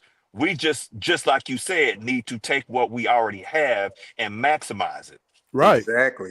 We need to work what we got. as a young boy going to the Labor Day Classic every September. TSU and Prairie View. My parents, graduates of Texas Southern University. We was there. I'm sitting next to the band, little boy, having a good time. Later growing up to be an adolescent, walking around the stadium by myself. And then in my teenage year, I seen it myself. Packed out Astrodome back in the day. Then it moved to NRG Stadium. I've seen that, man. So let me ask you. It's like they forgot about it, though. Before I forget this thought, let me ask you. We have the capability of making money in our community. We have money in our community. Then why is it that all of our stuff is still trash comparing to other folks' stuff?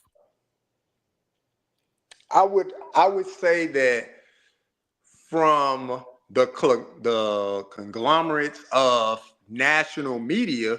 Let's not blame nobody else. No, stay right there. I don't want you to blame nobody else. How is it that we can't do it? I mean, without bringing nobody else into this picture. What I will say, Harry, is if you. I love it when I stump you. You have an answer for everything. You're so astute, but then you're like, wait a minute. not saying that it can't be done. Okay. But it's few and far in between that you can start infrastructure without a partnership. It's few and far in between. Not saying that it can't be done, but your uphill battle is so much harder. But we got to start. We got to start where we at. If you ask for partnership and the partnership is not conducive to whatever they're asking for is not conducive to your health, right? And when I say health, I mean your growth. Then you got to say, okay, screw your partnership. If it takes me 30 years, I'm going to go in for 30 years, but I'm going to do it the right way. I think in our community, we have power, we have money, we have resources. If it takes us just, some of us just doing what we have to do, then yes, we can build things because I think we have the source. We have the athletes, right? We got the numbers, right? We got the athletes and we have everything that we need. So if we don't have the shining buildings, we say, okay, you know what? Forget about your shining buildings. We're going to show you how we do this. We throw the best parties. We throw the best football games. We do the best. We don't have the shining buildings, but we're going to take 30 to, let's just say 400. We'll take 150 years to get to where you at without your help. And that way we'll have the power and start competing with you and we'll show you. But we don't do that. We're always blaming someone. Like, oh, we're pointing the finger at you. Like, oh, look at you. You're not helping us. Why? We have everything we need right there. Why we can't just use what we got?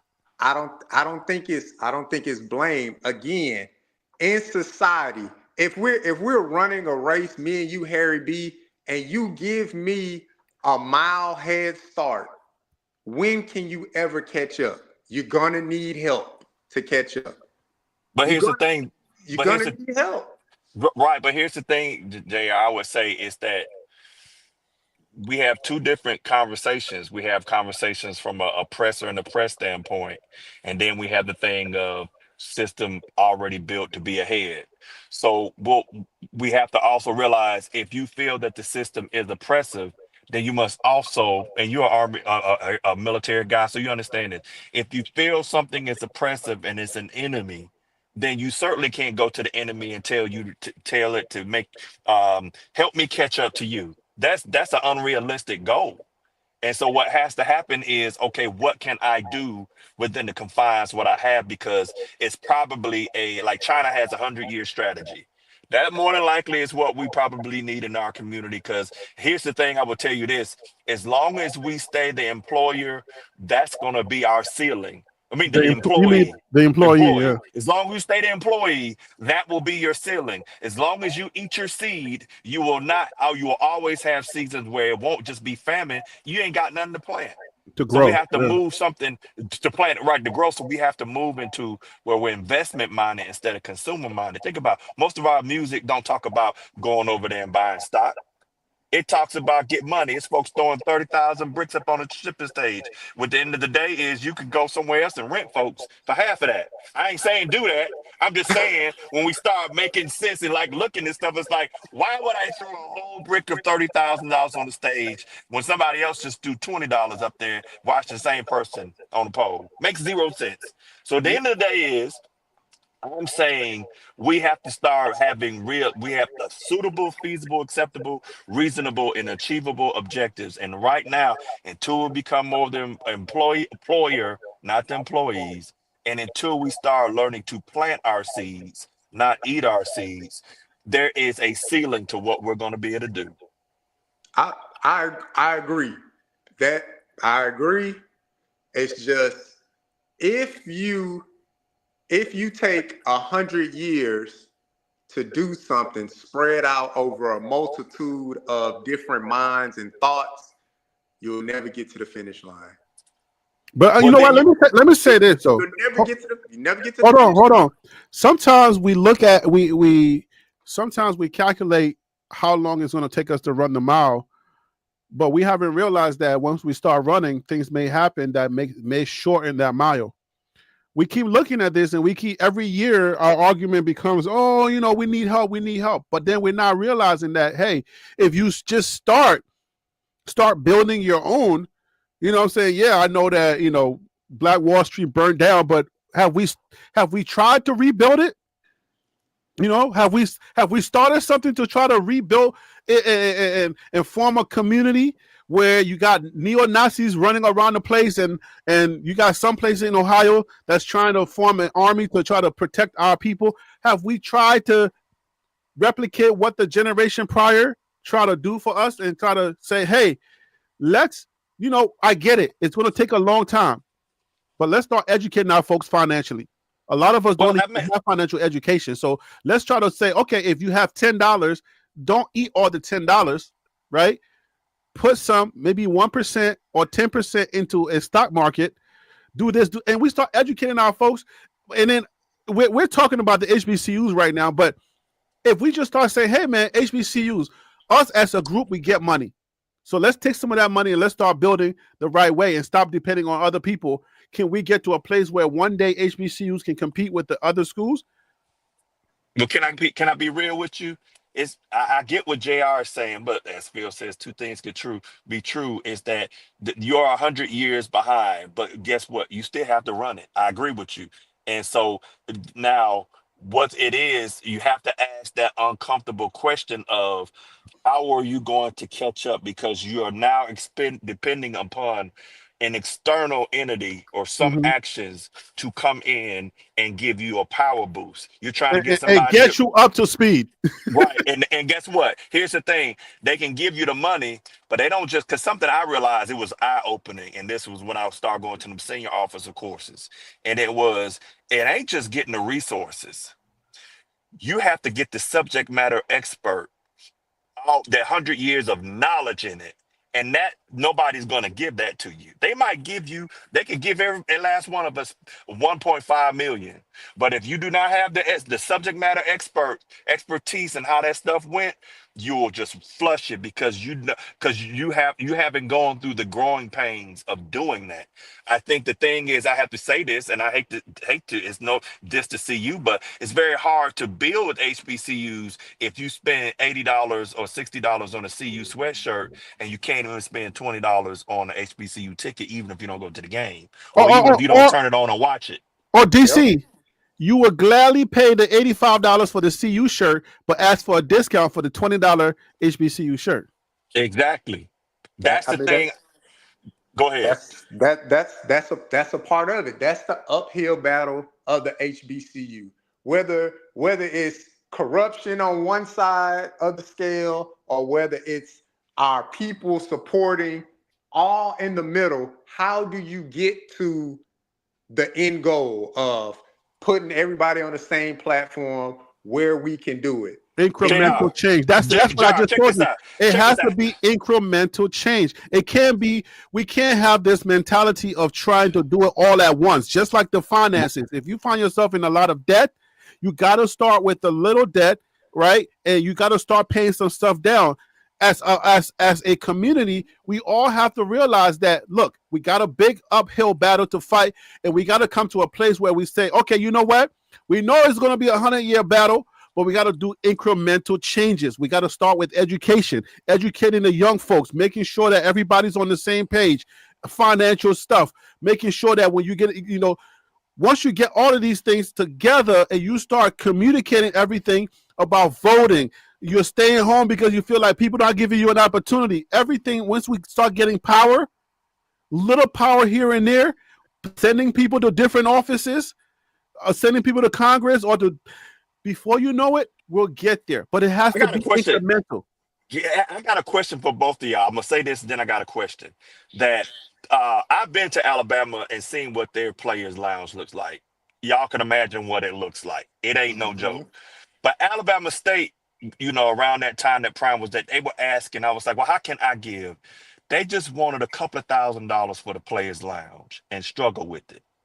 And I'm like, oh no. So I gave, and it was, and I made the intention to continually give to it, because it was like, okay, Alabama, some folks be giving $30 million a pop, and these folks just want $3,000 to $5,000 to put a pool table and some game systems and TVs in that.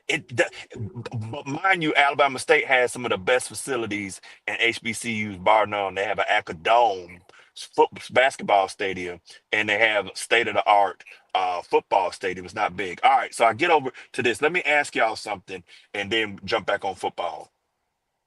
So what I see is there's two types of leadership in our community. There's civil rights leaders, there's transformational leaders, but civil rights leaders ultimately outnumber the transformational leaders. Civil rights leaders are fighting for rights. Transformational leaders, JR is one, Harry is one, I am one. Our thing is we're trying to get the stuff to people and trying to get resources. So there's a thing in our community where we believe if we get the rights, we'll get the resources. But some people, like myself, believe if you get the resources, it don't always matter where you get the rights because you now have power. Which do y'all say is more important? The resources, getting the resources to get the rights, or the rights to get the resources? What are the rights? Define what the rights are. So, for example, we're fighting for, like, hey, let's say, of course, civil rights. Of course, you got to fight for that. But what if you think about it? A lot of protesters now, we're fighting for my rights. And when I ask for folks, what are those rights? They kind of like, we got to fight the system. Okay, well, what rights are you trying to do? So they can't quantify what it is they're doing.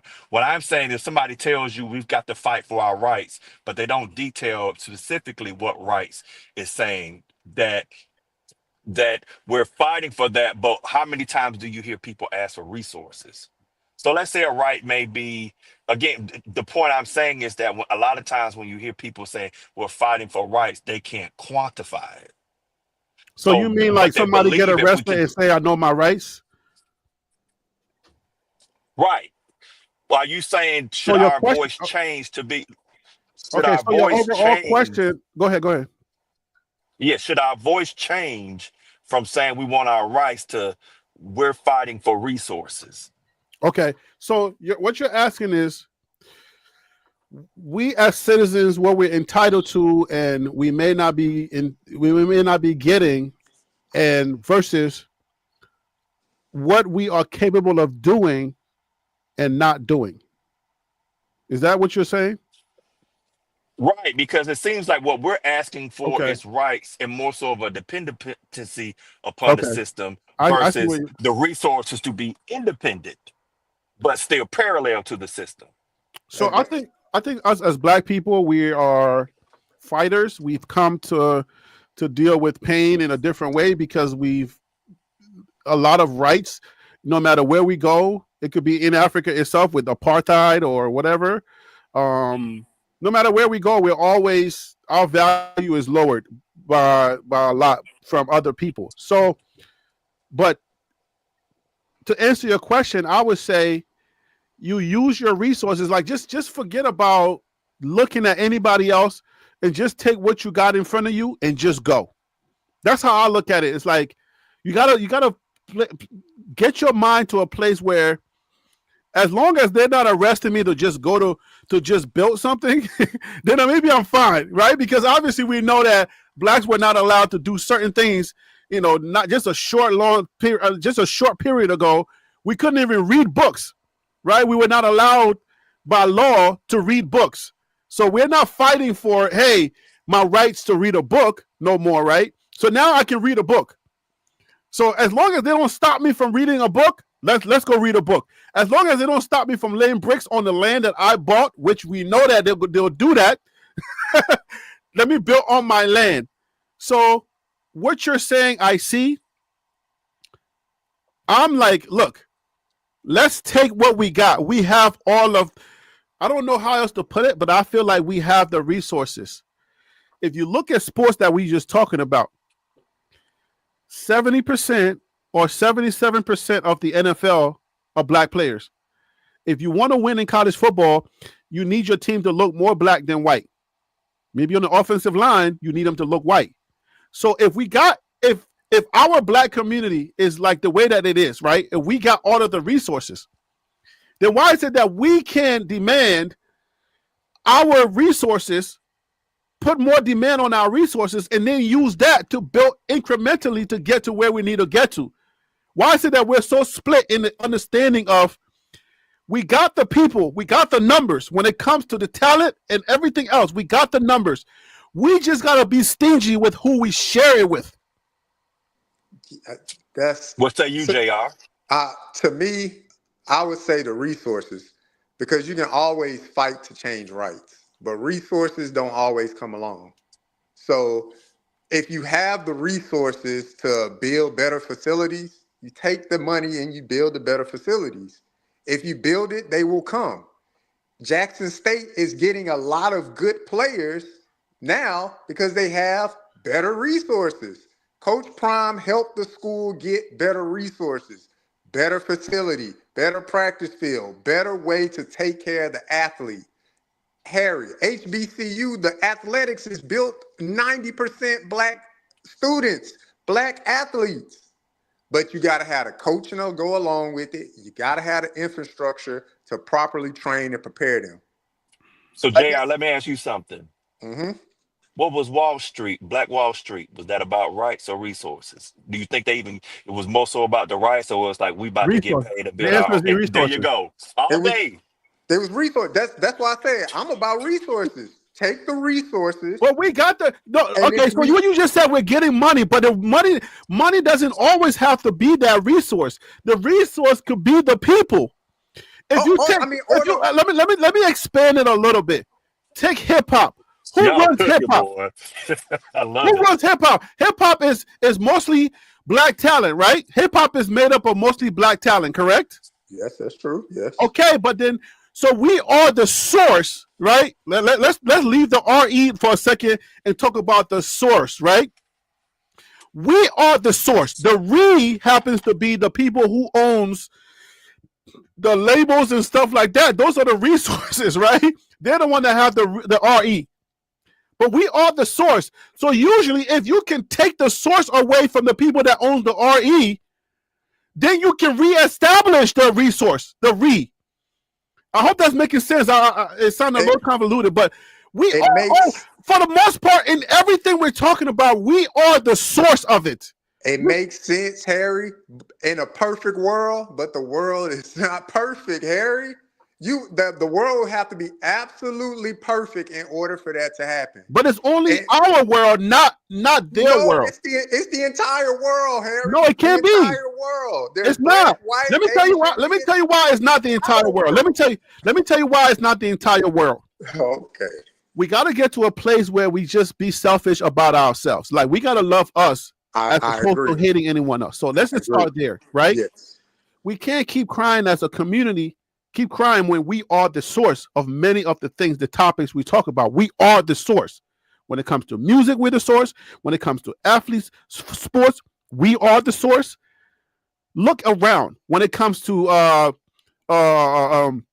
Neil deGrasse is black. So when it comes to aerodynamics, space, whatever, we are the source. So you put us in any category, we usually are the source. But the one thing we lack is understanding of leadership and how to bring that all together to have the re. Because the resource is like the resource has to do with how you bring all of that together. But we're always the source. I gotta push back. I gotta push back on that. Go ahead. We're the resource, but we're not the resource. We're the source. Okay, we're the source. The RE is reserved for the person that handles the source the correct way, so that we can turn that into liquidation. Liquid. You're the source. Right. We are always the source when it comes to football. We're the source. If you don't have an infrastructure in place to harness a source, what is the point of source? That's when it turns into resource. And that's what I'm talking about. But you need the infrastructure.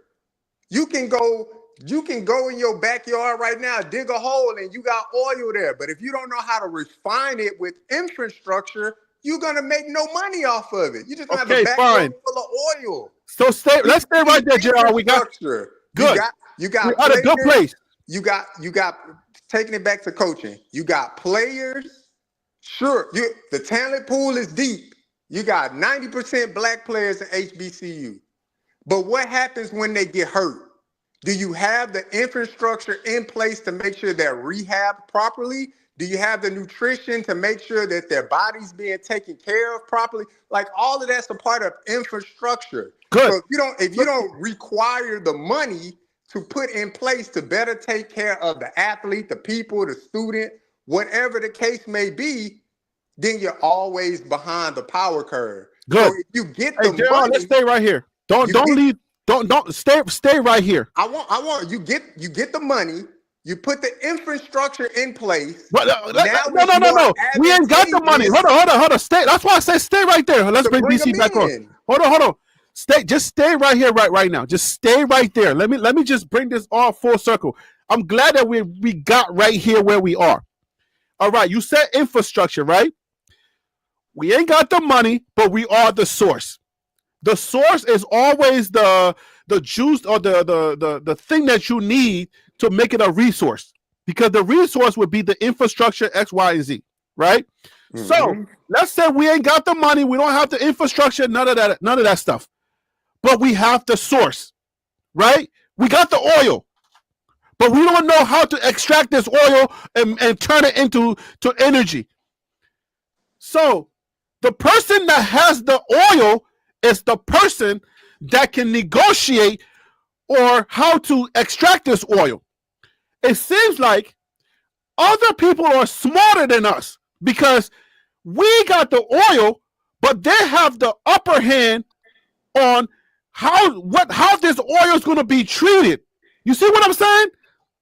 When it comes to sports, we have the talent, but other people come in and say, we are going to tell you how you get paid.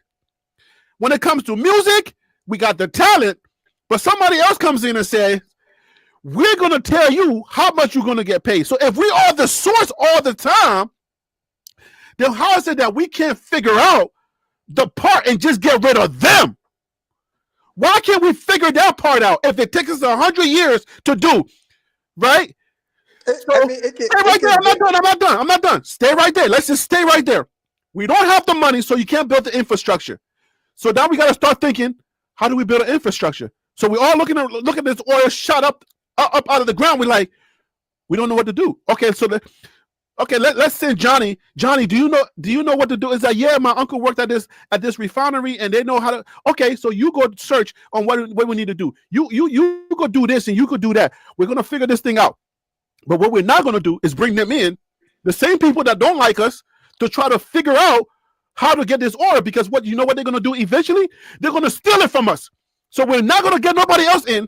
We're just going to send people to learn how to do this, and we're going to fail for 100 years. But eventually, we're going to figure this thing out, and we're going to keep everything here because we are the source. We got the oil already.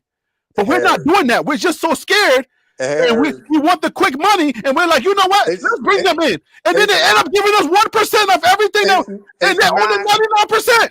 It's not quick money, Harry. It's called efficiency.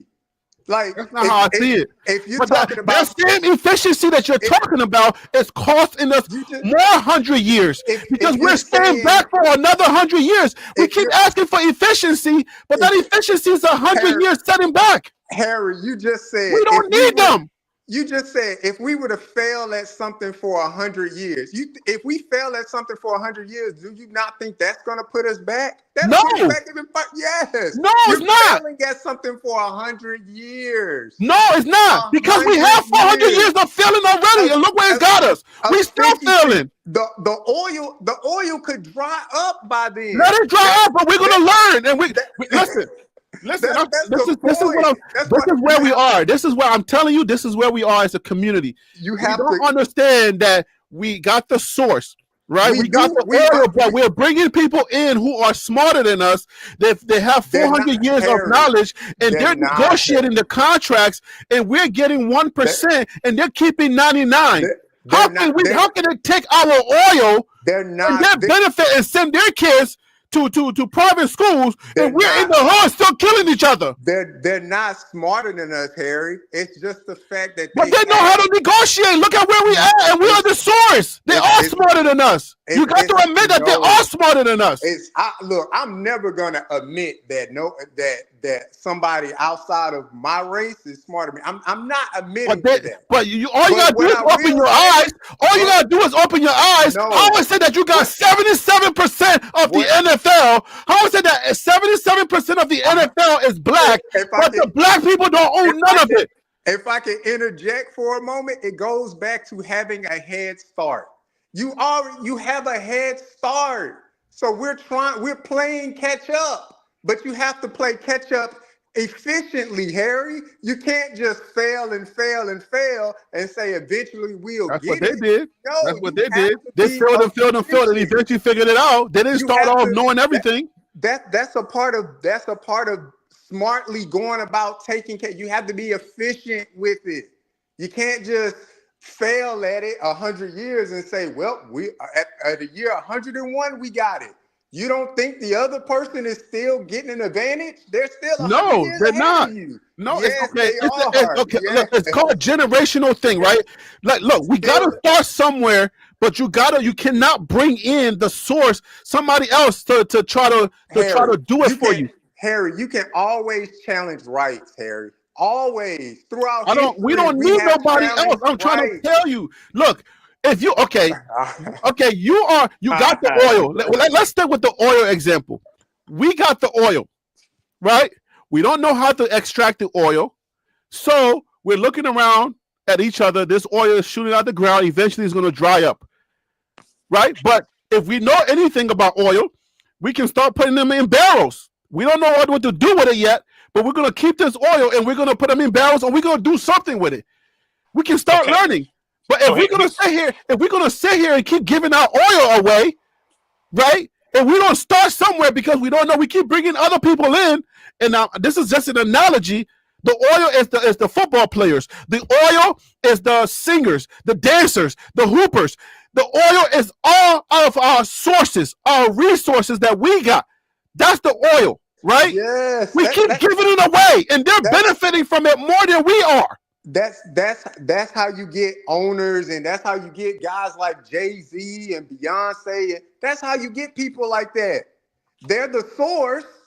They went to another resource to, hey, I need to get my foot in the door. Now my foot is in the door. Now I can go out and dictate the terms for myself and for my people. But most of those people are not righteous. Most of these people, they don't want to exploit our people. They're not righteous people. We need more righteous people. In the perfect world, Harry, if everybody was righteous, your plan would work flawlessly. But unfortunately, Harry, we don't live in a perfect world. So in order to get ahead in life, you have to go out and seek resources. You have to. You have to go out and seek. So you're saying on this line, change something. You have to go out and seek. Okay, let me understand. Hold on, JR. Hold on. So you're riding the line. Let me rap now. No, I'm gonna let you, but I'm gonna ask you a question while you do that, so I don't forget.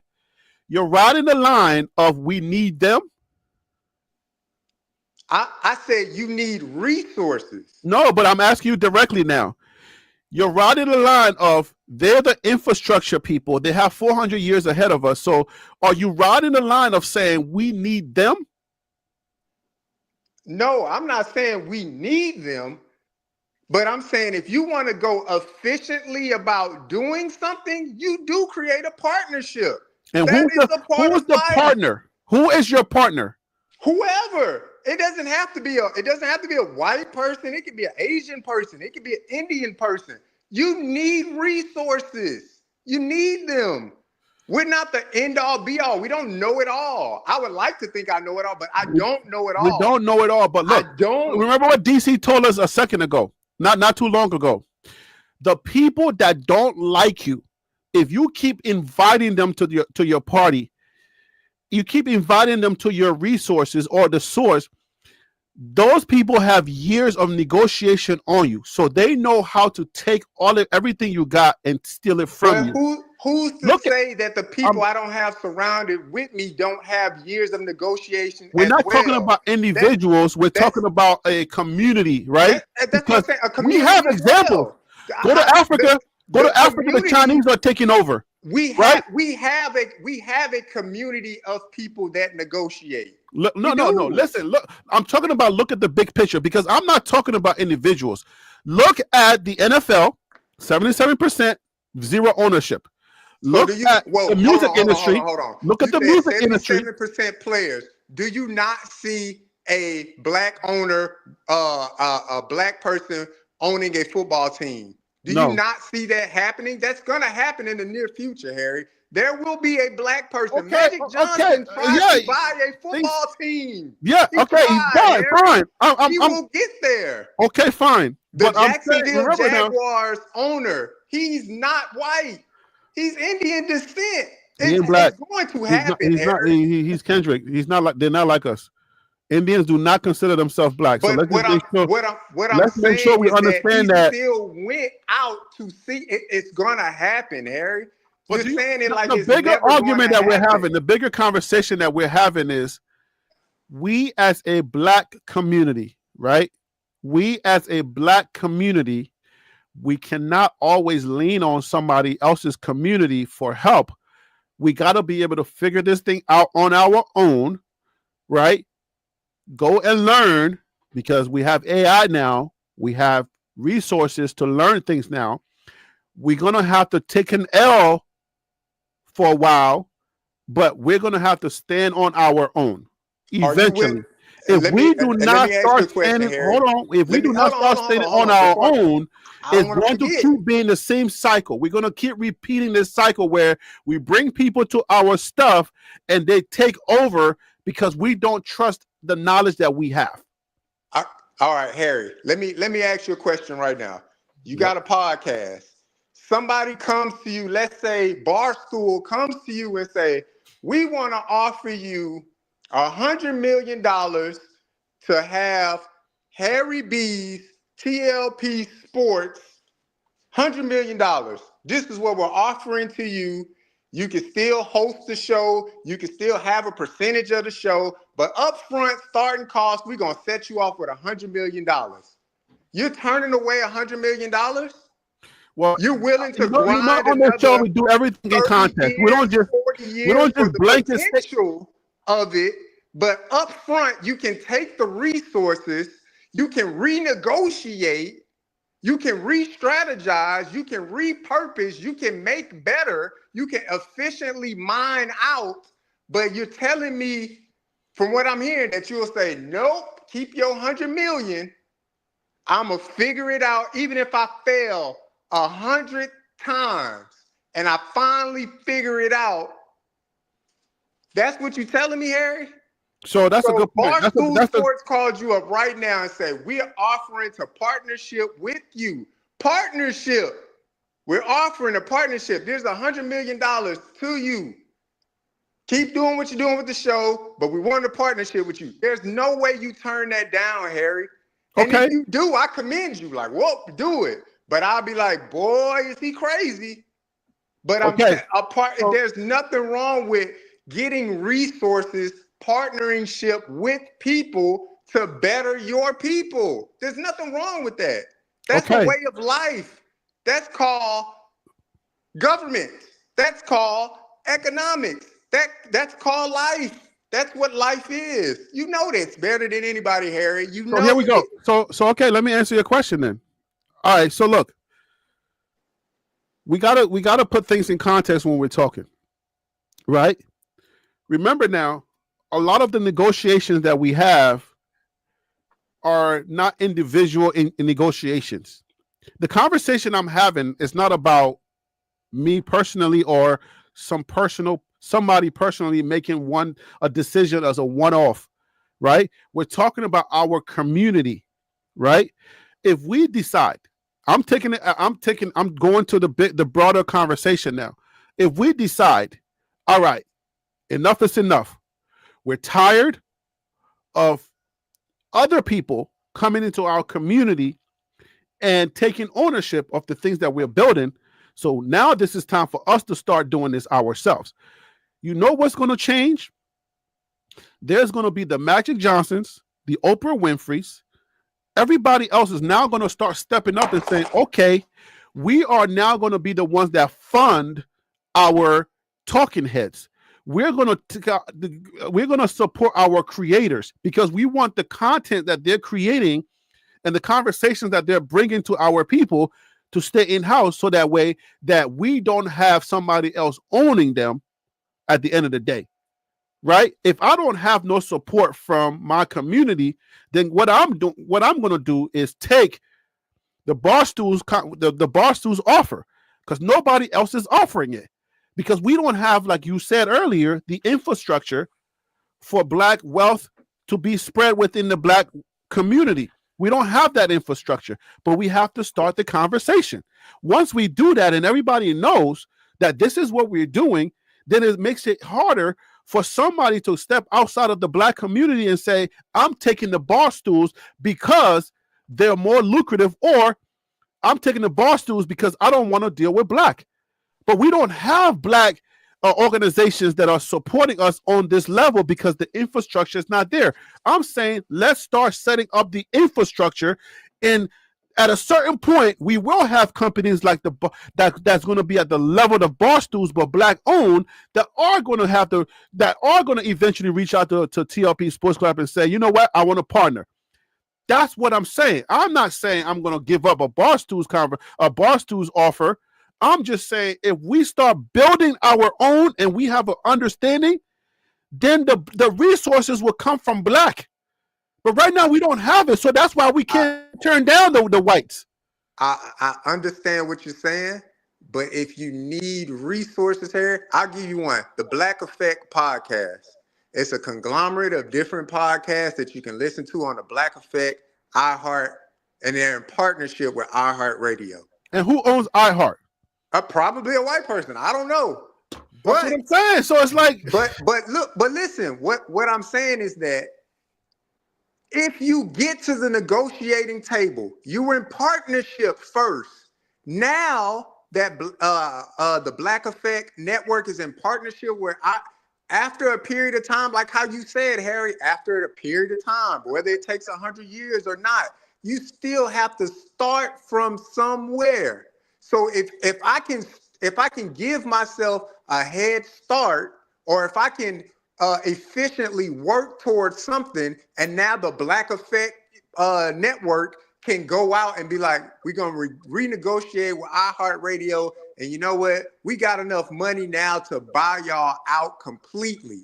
Now we can go out and grab whatever other podcast, Black podcast we want to do. They can do that, but they first have to get to the table. You have to get to the table first, Harry.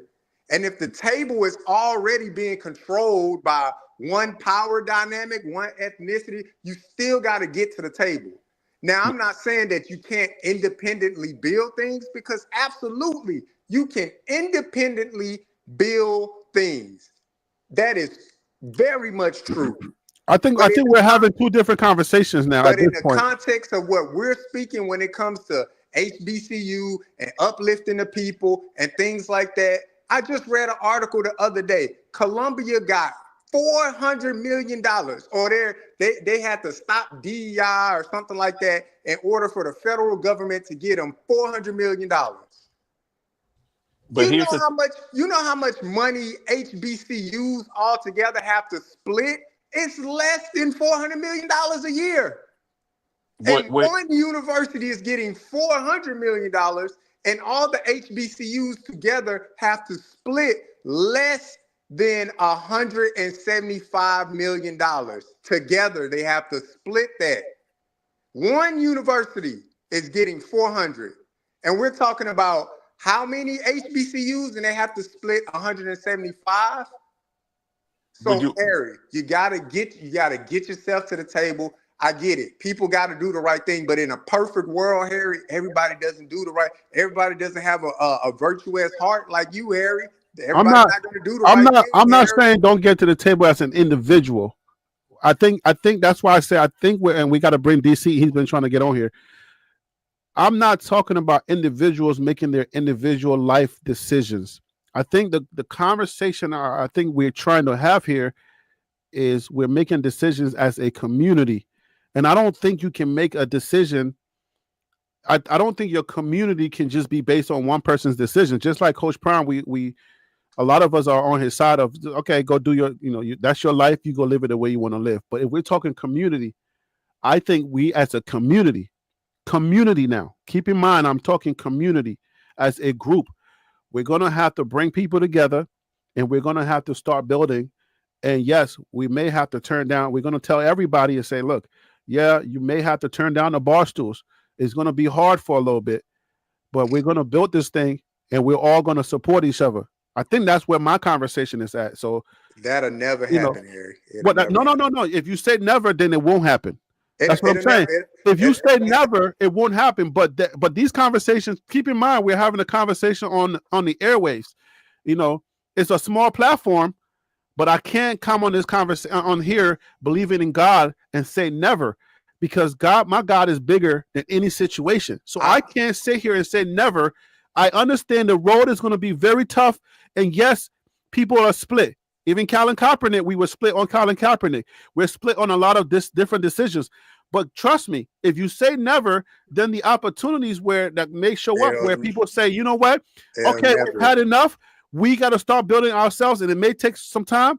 There's a possibility. Where there's life, there's liberty, and where there's liberty, there's always hope. Harry, that will never happen. You cannot change the individual thought process. It'll fine. Never happen. That's fine. But there were people that were telling Martin Luther King that what he was doing was never going to happen too.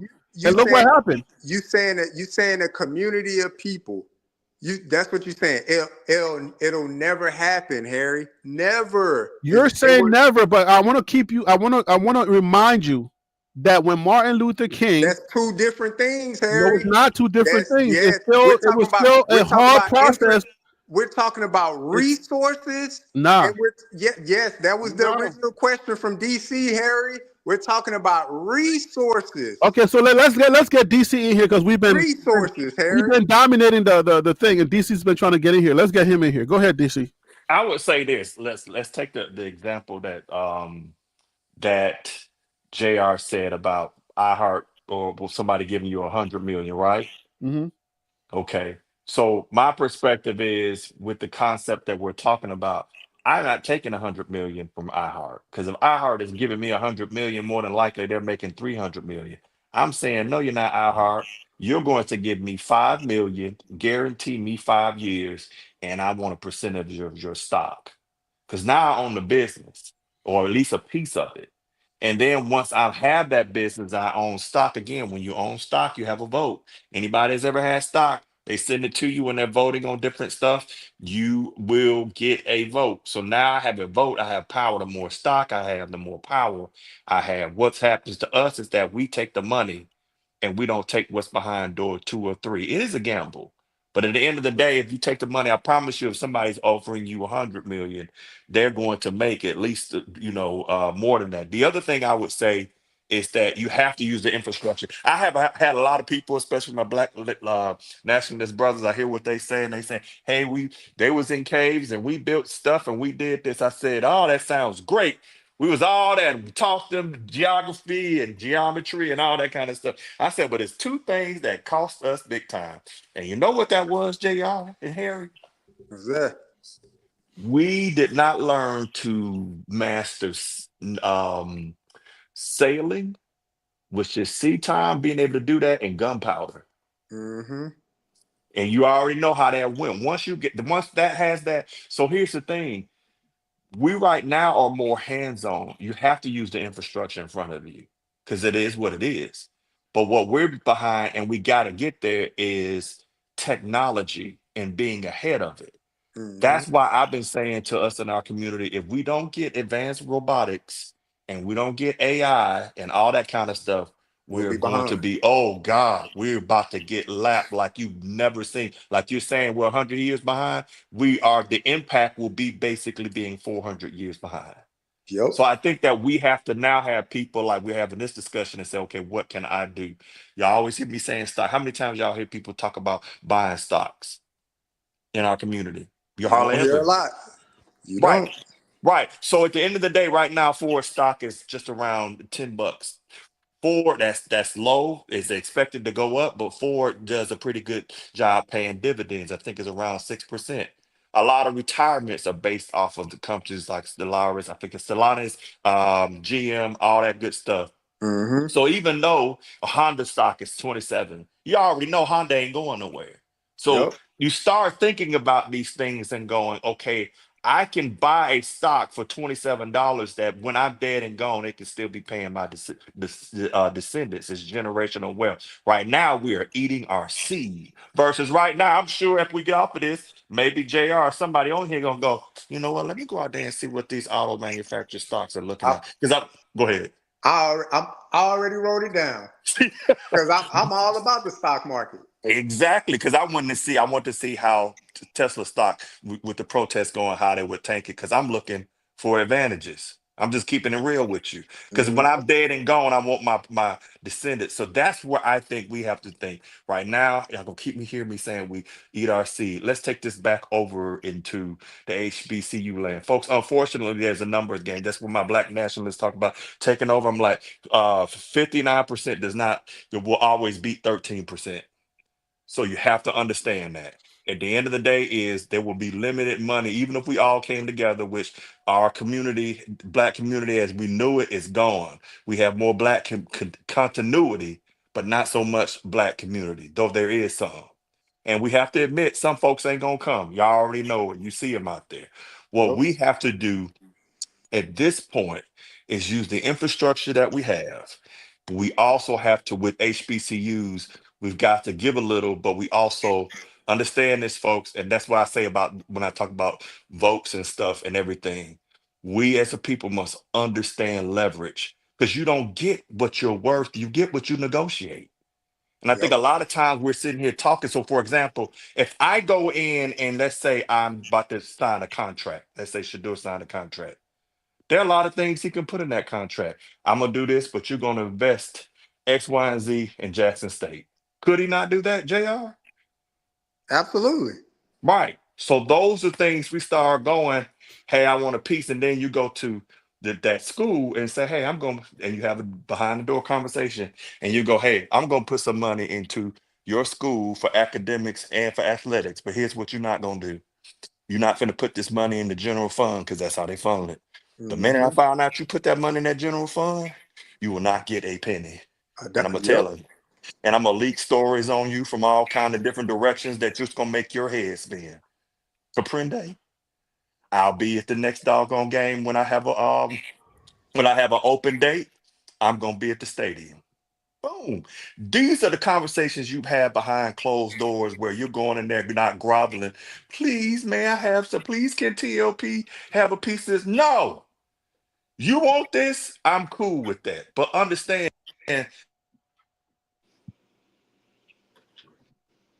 Oh I'm gonna man, fall out and listen. I'm gonna fall out and listen because my daughter's calling me. But I may jump back on, man. Y'all keep cooking. all Yeah, right. we about to be done at 4 because I'm going. It's like a 4-hour live. Yeah, no, DC was cooking, man. What I will Yeah, say I about love the conversation. Yeah, I do. one of the stocks, because I'm big into stocks, so I'm happy he mentioned that Ford and GM. I'm actually looking to that. But one of the stocks that I swear by is GE Aerospace. Harry, I don't know if you're in the stock, but just take a look at it. I've Okay. been into that stock for about 2 years, and over 2 years, Where did you start off at? I started off. Initially I put $1,000, and I watched it for about a month or so to see like what it would do. And this 2 years ago. 2 years ago, I put $1,000 in. I watched to see what it was going to do, and then 1 month it gained roughly about $300 or so. So I was like, oh, that's pretty good return on investment right there. A month, I got $300 from that. I've been in this stock for 2 years now. Over that point in time, I've roughly put in probably about 25,000 or so like that. I've gotten a 1-to-1 return on that investment for the past 2 years. Most of the time I get like a 1.5% return on that investment. My total gain on that investment is 110%. Wow. So I've put in 25,000, And now you have 55. 110% back on it. So my total gain, I'm over $50,000 that I've get 25 over like $27,000 myself that I've gained from like that stock by putting in 25,000. And where's the stock at? Like, how much is it selling for per stock? How much is it selling at per stock right now? Hold on, let me check. Where did you buy it at, and how much is it currently selling for? When I bought it, hold on, let me look it up. Give me 1 second.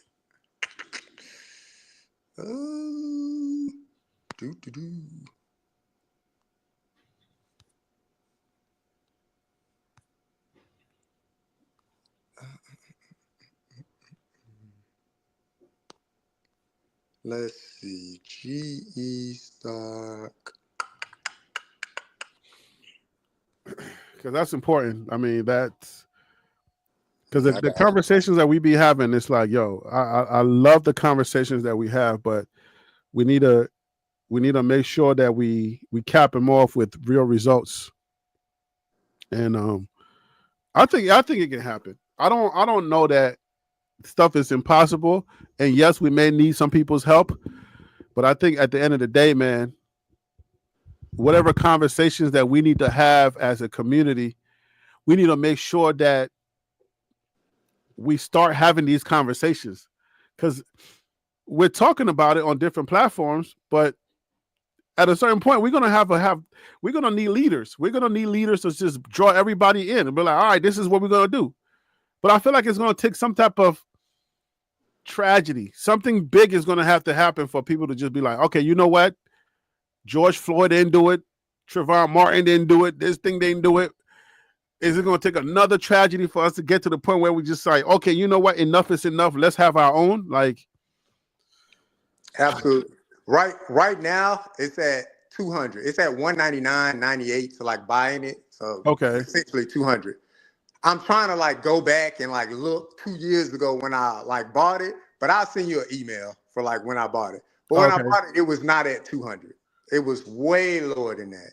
Okay. But, so right now he's at $200, and it's like $200, and you saying that you got over 100% return on investment. Yes. Okay. Yep. All right, I wrote it down. So I'll look into follow it, watch it, for a few, and then my most recent like purchases, because I was just like, I bought myself a retirement gift, and the retirement gift that I bought myself from retiring from the military is I bought myself $15,000 in gold stock. $15,000. And when did you do that? About a month ago. Okay. And have you seen it go? Does gold stock is it volatile like other stocks? Does it go up and down, or it's constant? It's constant. It's pretty constant. Like some days you'll have a dip, but if you look at it like over a monthly trend, it's pretty constant. It trends up. Okay. So you're making money on it already. Yep. So that's one of the gifts. I was just like, man, what do I buy myself? Do I buy myself a nice watch? Do I do this? Do I do, blah, blah, blah, whatever. And my wife was like, I'm gonna buy you a nice watch. You should do something else. Blah, blah, blah. I was like, all right, man, let me take this money that I was going to do to buy myself a nice watch. Let me put it in some stock. Let me buy myself some gold stock.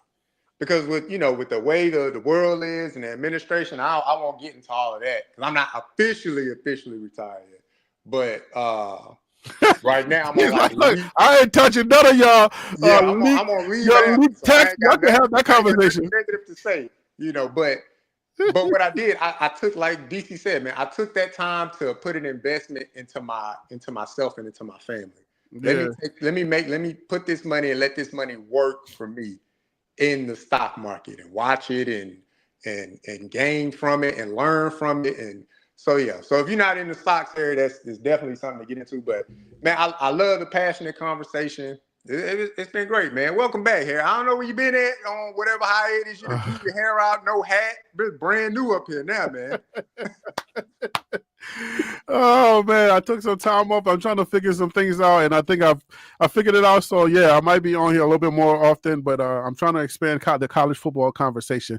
Let me get this on tape. Look, DC said this is not no stock advice. This is nobody's giving no financial advice. Make sure to seek your financial advisor for any official financial advice. These are just for entertainment purposes. But look for stocks. For Solanus is on the screen right now. If you're just listening, STELL. ANIS, Ford, Honda, GM, etc. And like I said, this is not financial advice. It's just for entertainment. So take it for entertainment value only. Hey man, I appreciate my my guy coming on, JR Boxing. Come on, thanks for coming on. I appreciate you spending the time with me and sharing your knowledge and your wisdom. And salute on your retirement gift and your retirement. Thanks for protecting our country and your service, man. Hey man, it's a pleasure, man. I want to make sure I caveat my opinions or my opinions alone. They're not the opinions of Harry's or anything like that. So don't crucify this man on anything. These are solely the opinions of JR Boxing. Those are my opinions. They're not Harry's opinions. We agree to disagree, but that's or TLP, or yes. TLP Sports Club. So yeah, everybody that comes on the show, that's their own opinion and not the opinions of TLP Sports Club. If it's official, I'll put it out there.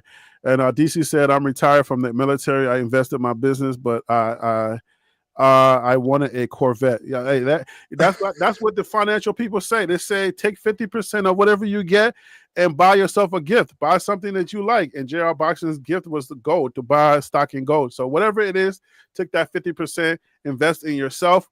Again, this is just for entertainment purposes, not financial advice, but it is what it is. But we got to continue these conversations for our community. You know what I'm saying? And maybe we may never have one big community meeting to bring everybody together and say, oh, let's take over or let's do this.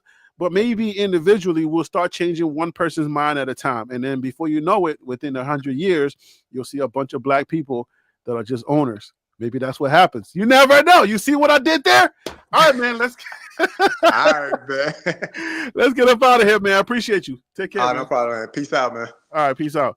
All right, community. All right, chat. Thank you for being here with me. DC Cars and Music, Purple Orc, all the people that's in the chat. I appreciate you. Feel so real. Thank you for being a gentleman. I appreciate you. All right, people. We'll see you on the next live. Okay? Peace out and God bless.